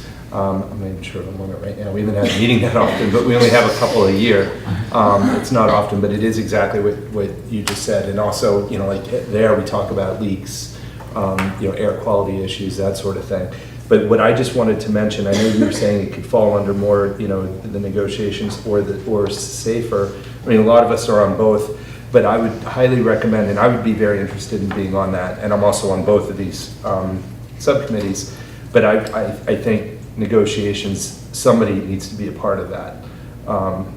Because I think it kind of goes hand in hand. Yeah, because, especially in Kingston, as you know, I mean, it is union. And some of those things come up during negotiations too. So it's good to kind of keep those together, I think. Gordon. I'd be interested too. Gordon, okay. If you could. And we're on both. Yeah. I'll take your names if anybody else is interested. So you guys are on. Done. If anybody else is interested in being on that subcommittee, if you could directly email Lisa, Joy, or myself, and we will add you to that list. And as soon as we have a list, we'll contact the teachers and set up a first meeting. Yeah, sorry, Eric, I have to make a comment on that. The issue doesn't belong with negotiations. It shouldn't be an issue. It falls on the school system's responsibility to make sure that the teachers and the students are not cold in the winter or hot in the summer. And I know I'll get overruled on that, but it's that. We're not talking about the specific issue, we're just talking about the subcommittee. Okay. The subcommittee, I think, needs to be But this one, related, but these that's two, an issue. Because I'm pretty positive, and I'm going to turn to the teachers that have the opposite problem in the winter, don't you? Yeah. So. And Ed, just so you know, I wouldn't vote against any of the feelings you just indicated. I want you rest assured you'll be fully heard whenever you bring up any item to the committee. All right. Joy? Okay, so thank you. So we have 2 people potentially. Again, it's not something that meets monthly, and it would be more than likely an afternoon meeting if we could accommodate the teacher schedules. The next thing I wanted to mention is Stop the Bleed training. I don't know how many of you know what that is, but it's basically a training that has been provided, and it's bringing back, I guess, the use of tourniquets. And it is something that had really fallen off quite a few years ago, that people were feeling like tourniquets weren't a safe tool. But what they discovered was after Sandy Hook is when this program became active again, was that if, I'm sorry, it's just such a horrible image. If people had had that training, they would have been able to stop the bleeding, because people bleed out very quickly and children bleed out quicker just because of body size. So that they did a lot of research and discovered the main issue with tourniquets was the tourniquet was too narrow. And so what they have discovered is that a wider tourniquet doesn't cause the issues and the damage that a narrower tourniquet does. So they developed this program, and it's called Stop the Bleed. It's a national program. For anybody who watches the news, the shark bite off Truro, the gentleman was saved because of Stop the Bleed training. So it is something that is very much on the forefront. We are very fortunate that a member of our Kingston School Committee, Mike Gallagher, is on the Kingston Fire Department. And he offered to do some Stop the Bleed training for us for free. The price was perfect. So we provided training to the Kingston Elementary School staff in the spring. We provided training to Kingston Intermediate School 9-4. I sat in on it. I'm officially trained. And they give out handouts. There's a PowerPoint. And we are bringing it up to the high school and to the middle school.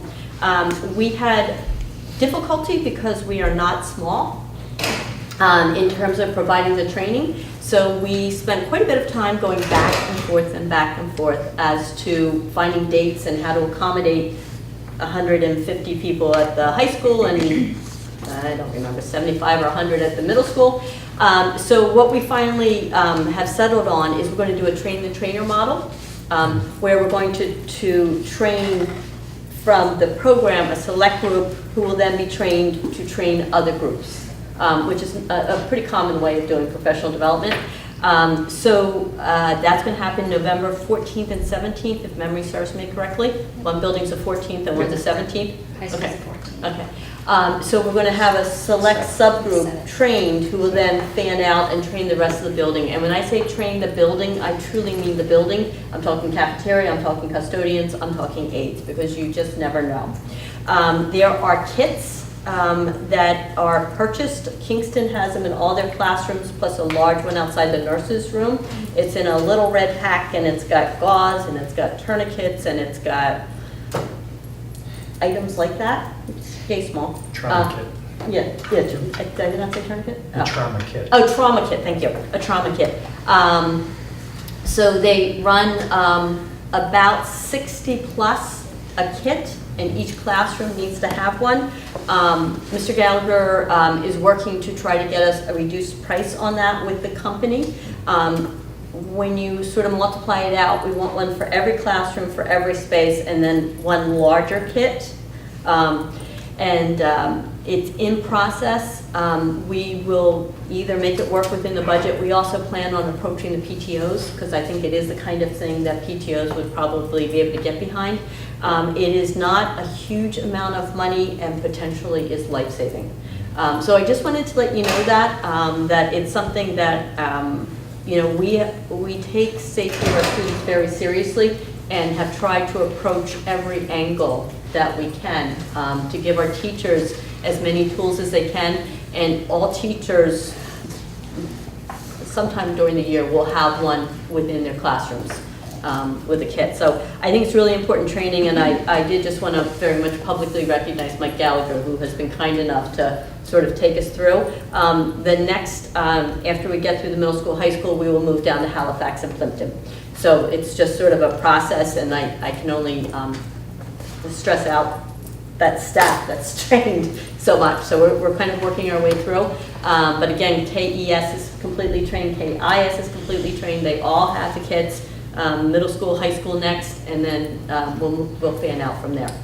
And the high school we did have about 10 staff members who were trained last year, and we do have 5 kids in the building currently, so we'll be able to Build on that. expand upon that. How many classrooms do we have? How many kits do we need to buy for the 2 schools? I'm just trying to get an idea of the...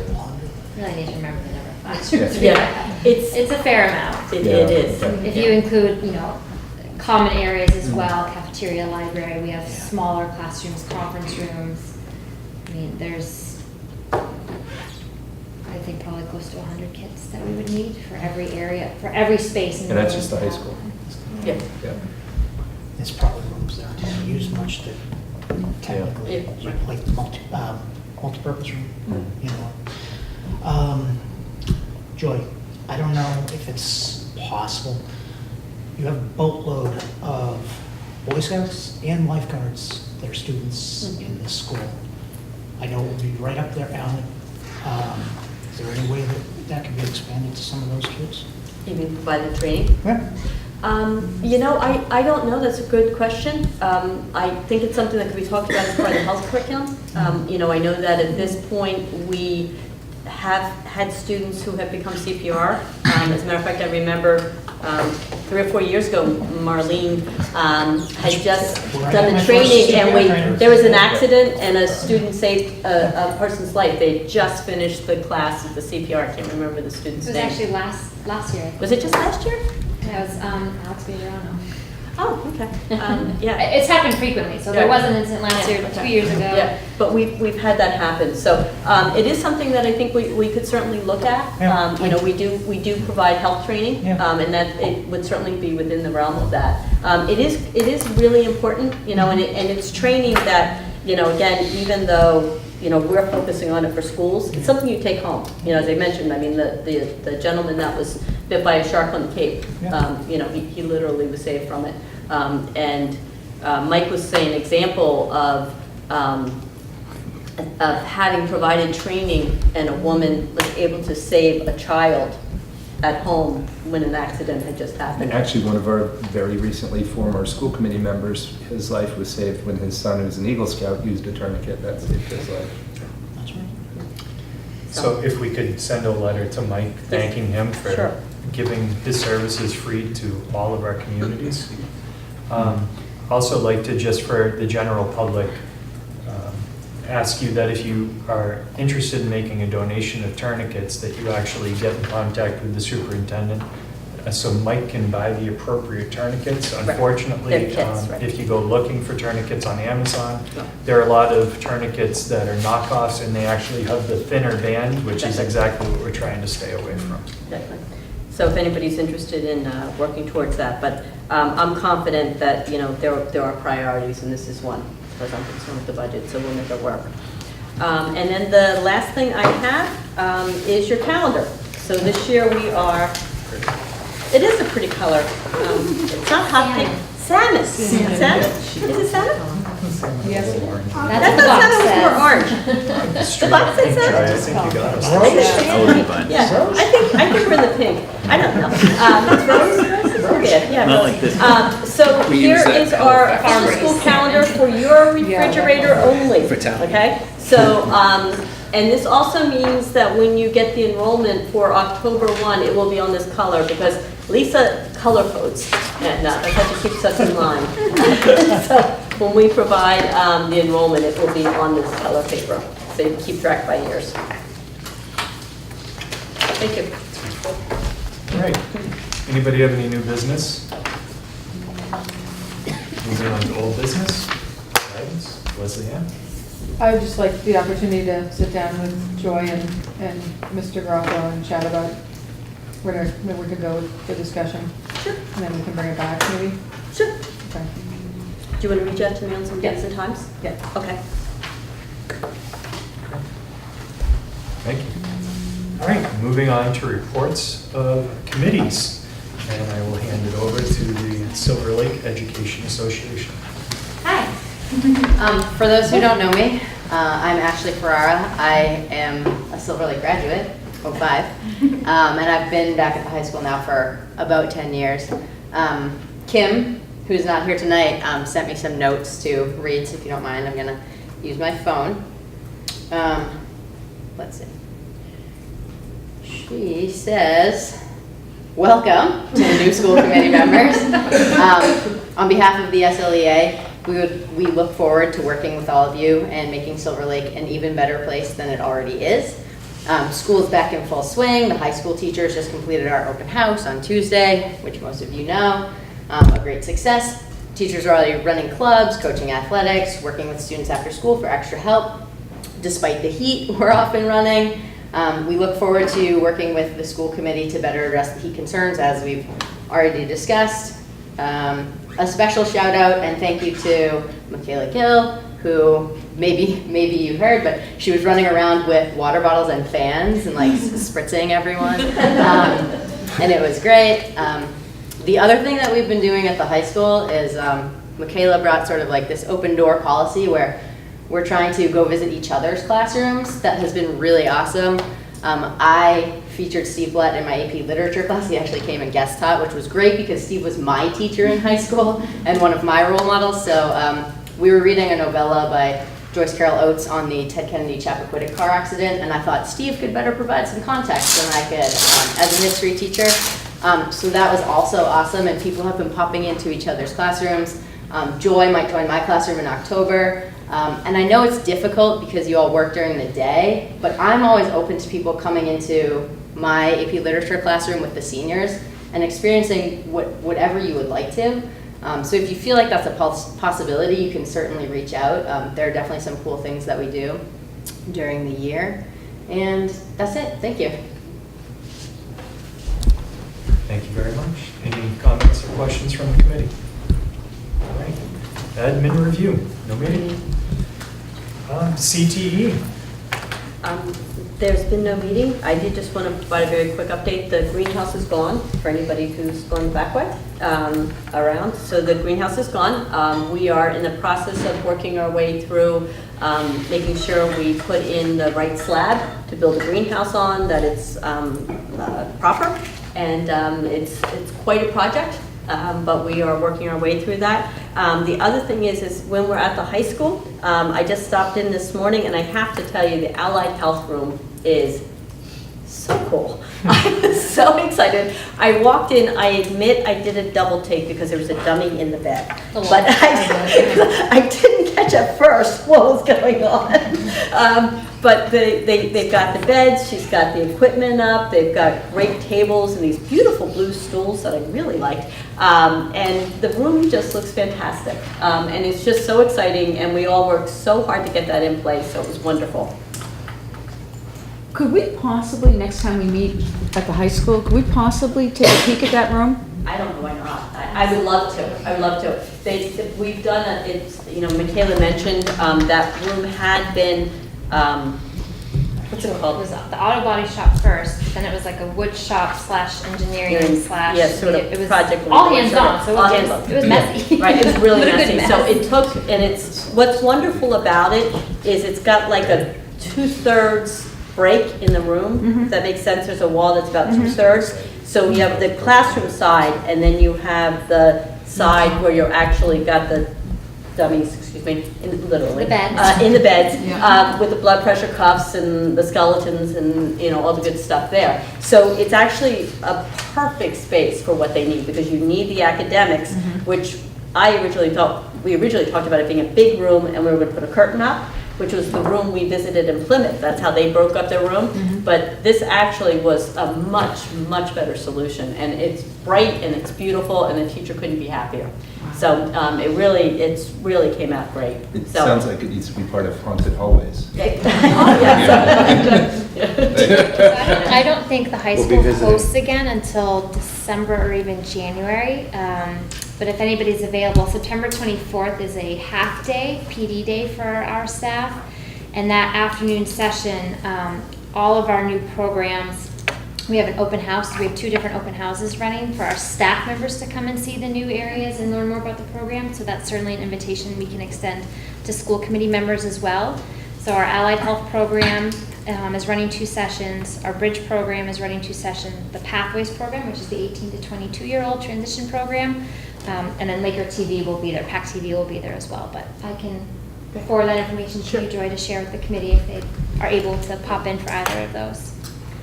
But they really did a beautiful job, and the 18 to 22 program is really fantastic. It's not part of Career Track Ed, it's all stop. Right, but target. Joy and I have been already talking about getting Elliot in to give us an overview of what's going on with the program. We want to give him some time to get it running and to have some information to give us other than it's brand new and it looks great so far. Yeah. Those of us who are on the CTE subcommittee, should we be expecting Elliot to be in touch with us about a subcommittee meeting or potentially the open house that he holds annually? Yes. Okay, so if you're on the subcommittee, Elliot welcomes us usually in the fall for a dinner over at the restaurant, and we get to hear presentations made by each of his departments, and we meet some of the community reps that advise all of the different career and technical education programs. It's a wonderful evening. So be looking for that invitation from Elliot. On to the chairman's report. All I want to reiterate is that we have the MASC-MASS joint conference in Hyannis coming up at the beginning of November. We're members of the Mass Association of School Committees, and they hold workshops there from Wednesday until Saturday afternoon, once a year. Packages have already been out for the full meeting. There's usually a cheaper package for just your Friday, Saturday. And in the past, Saturday-only workshops have been free. I'll reach out to Glenn Kuchar and make sure that's still the case.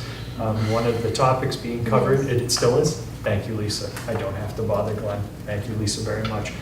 Saturday, there's actually a seminar on school start times. I know that this committee has mentioned it. We reiterated, we've been talking about it for years, and so has the state. But if you want some outside of this committee input, advice, and just see what other schools are doing, that is one of the workshops running on Saturday for free. They just sent a flyer out, and for the first time, they broke down all of the workshops by categories. You'll get a little bit more of a professional publication coming up soon that breaks them down by when they're happening on which days. So I would really encourage you to consider attending. We do have money within the school committee line on the budget to pay for you to go to this. So look into it. If you haven't taken charting the course, you can actually take charting the course well down at the joint conference. Any questions? Okay. On to the legislative agents report. In the spirit of getting us out of here in under 3.5 hours, we're on track right now to do that. I would just ask the committee to appoint me, if they don't have anyone else, to represent Silver Lake Regional Schools as the delegate to the assembly that MASC has down at the joint conference to vote on the resolutions. The resolutions will be used to form a platform that we'll share with state lawmakers in order to move our public education forward and to keep the funding where we need it to be. I'd like to make that motion that we appoint Jason as a delegate to represent Silver Lake to the General Assembly. I'll second that. Are there any other nominees? Any questions or comments? Seeing none, all those in favor? Aye. Thank you very much, I appreciate that. Thank you for doing it. My pleasure, I actually enjoy it. Actually, comment. So the new school committee members, I went last year, and it was very informative, very useful. I think if you can take even one day to go down, it's worthwhile. So just to point out. Thank you, Ed. And you and I attended together. Absolutely. All right, on to negotiations.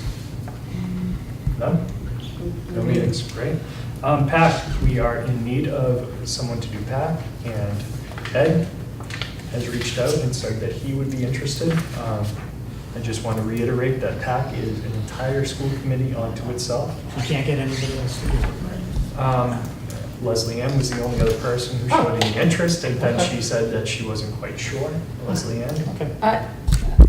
I think after the liability issues came up, I'm out. So I understand and respect Paula's opinion on the liability issues. I felt very comfortable myself not being in any fiduciary type job in my own personal life or owning my own personal business.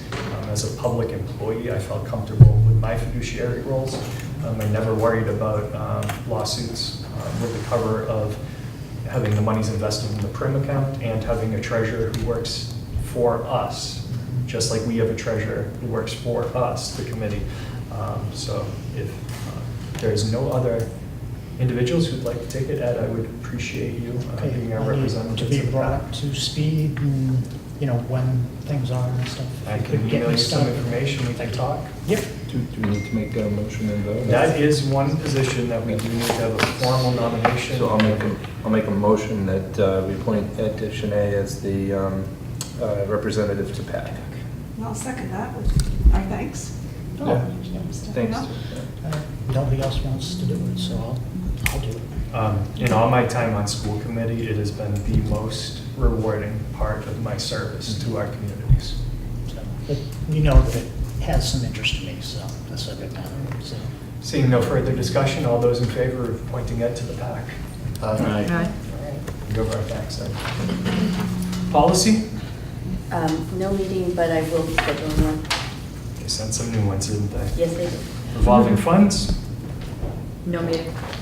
All right, on to safety, facilities, fees, and revenue. Paula? We met before this evening's meeting, and a couple of things.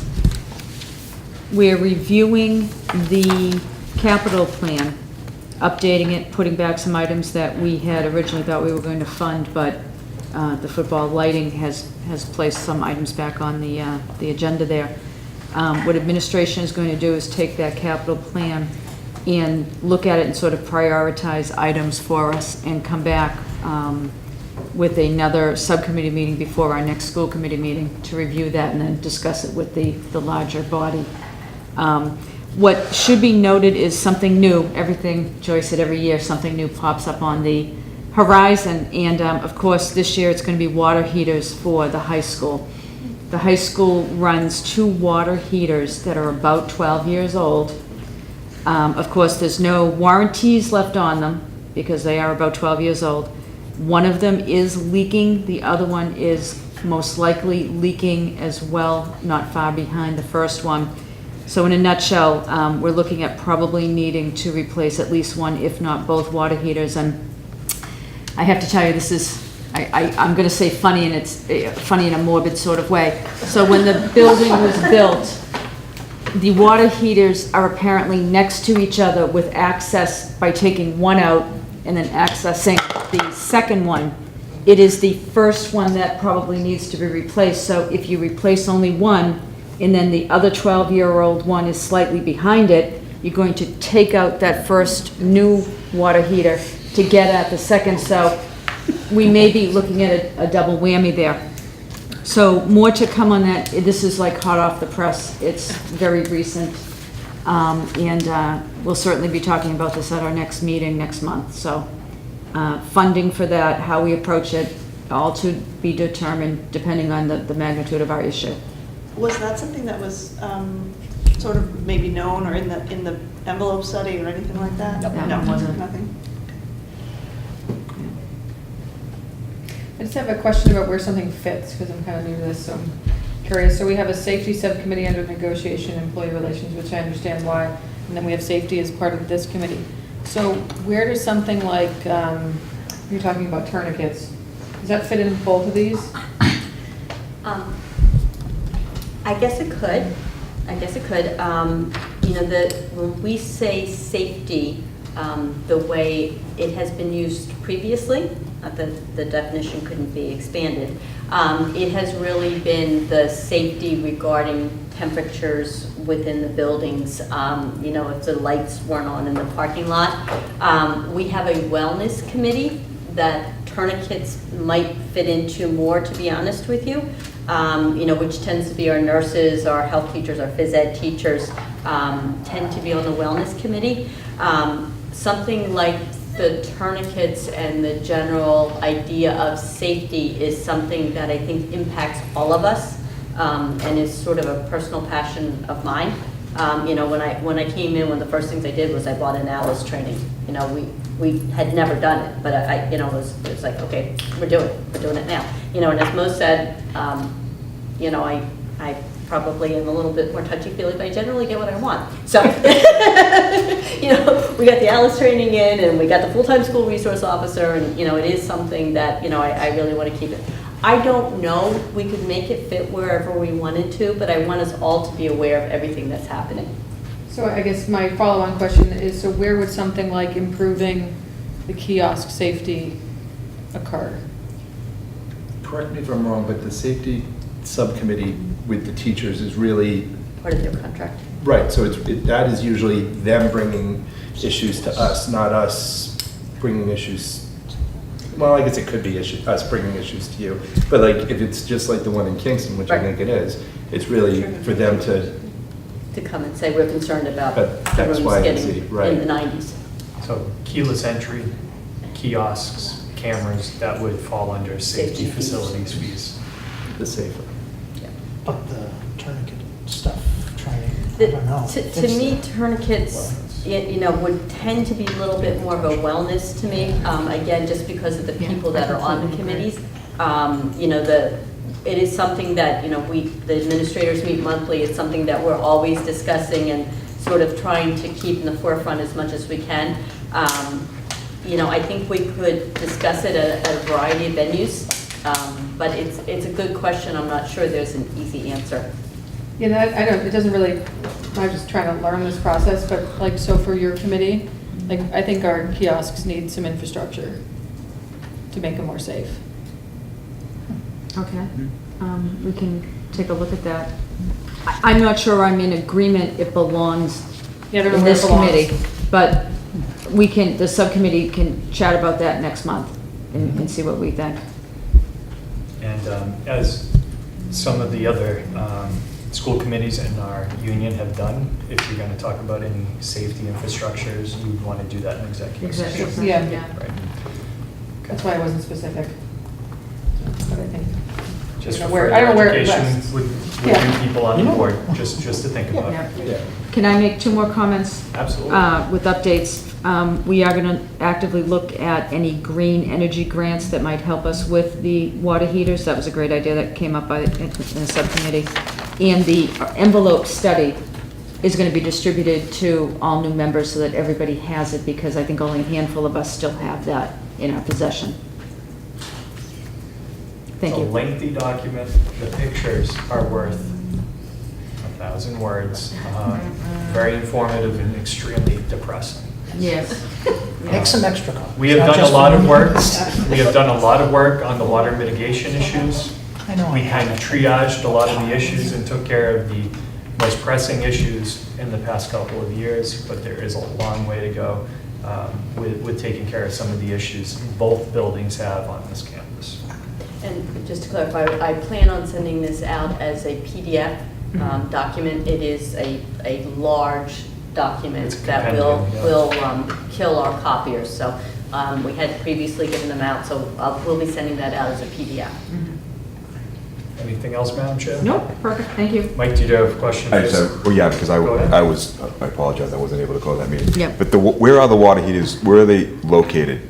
They're in the boiler room. But it's on a first floor? Yes, Okay, is there an access outside door to that room? there is. Okay, so if, you know, the one bursts, we're gonna be able to get the water Yeah, there's hopefully a out of the space area, for so it doesn't it. create, are they close to the boiler? Yeah, right next to it. Is And the the boiler up? floor is pitched. It's up a little bit. Is there a drain? Yeah, there is a drain. Okay, The all floor right. is pitched, and then There's there's a double door? The access to outside, is it a double door? Yes. That'd make it easier, believe it or not. Yep. So, Just access. Yes. I mean, I don't know how much of it will come out and how fast, but it's designed to take it, yes. Okay, good. Thank you very much, Paula. School start time, no meeting. Treasurer's report. That's me. Well, folks, we've got 19 warrants going around. 17 of them are regular day-to-day warrants. They come to a total of $951,627.18. There are 2 payroll warrants that are a total of $880,000 and $953, and 4 cents. Grand total of all 19 is $1,832,580.22. Thank you, Ed. All right. Union 31 report. Mike, would you like to handle that? Sure. It was very. Congratulations on being re-elected chair of Union 31 for Thank the you elementary side. Thank you for picking me for that. Appreciate that. It was very exciting. We met on the 27th, and we did the bids for. I always find it interesting how we always start with septic. We talk about the money right away, and it goes to the septic. So we did septic, trash, and health. Everything was voted on. We accepted. The one thing that really came out of that meeting is that we voted to have Christine go back to the vendors and try to get a multi-year bids instead of coming back every single year. We felt maybe we might be able to get some savings maybe if we could get a 3-year contract instead of single ones every year. So I thought that was good. And that was it. Any questions for Mike? All right.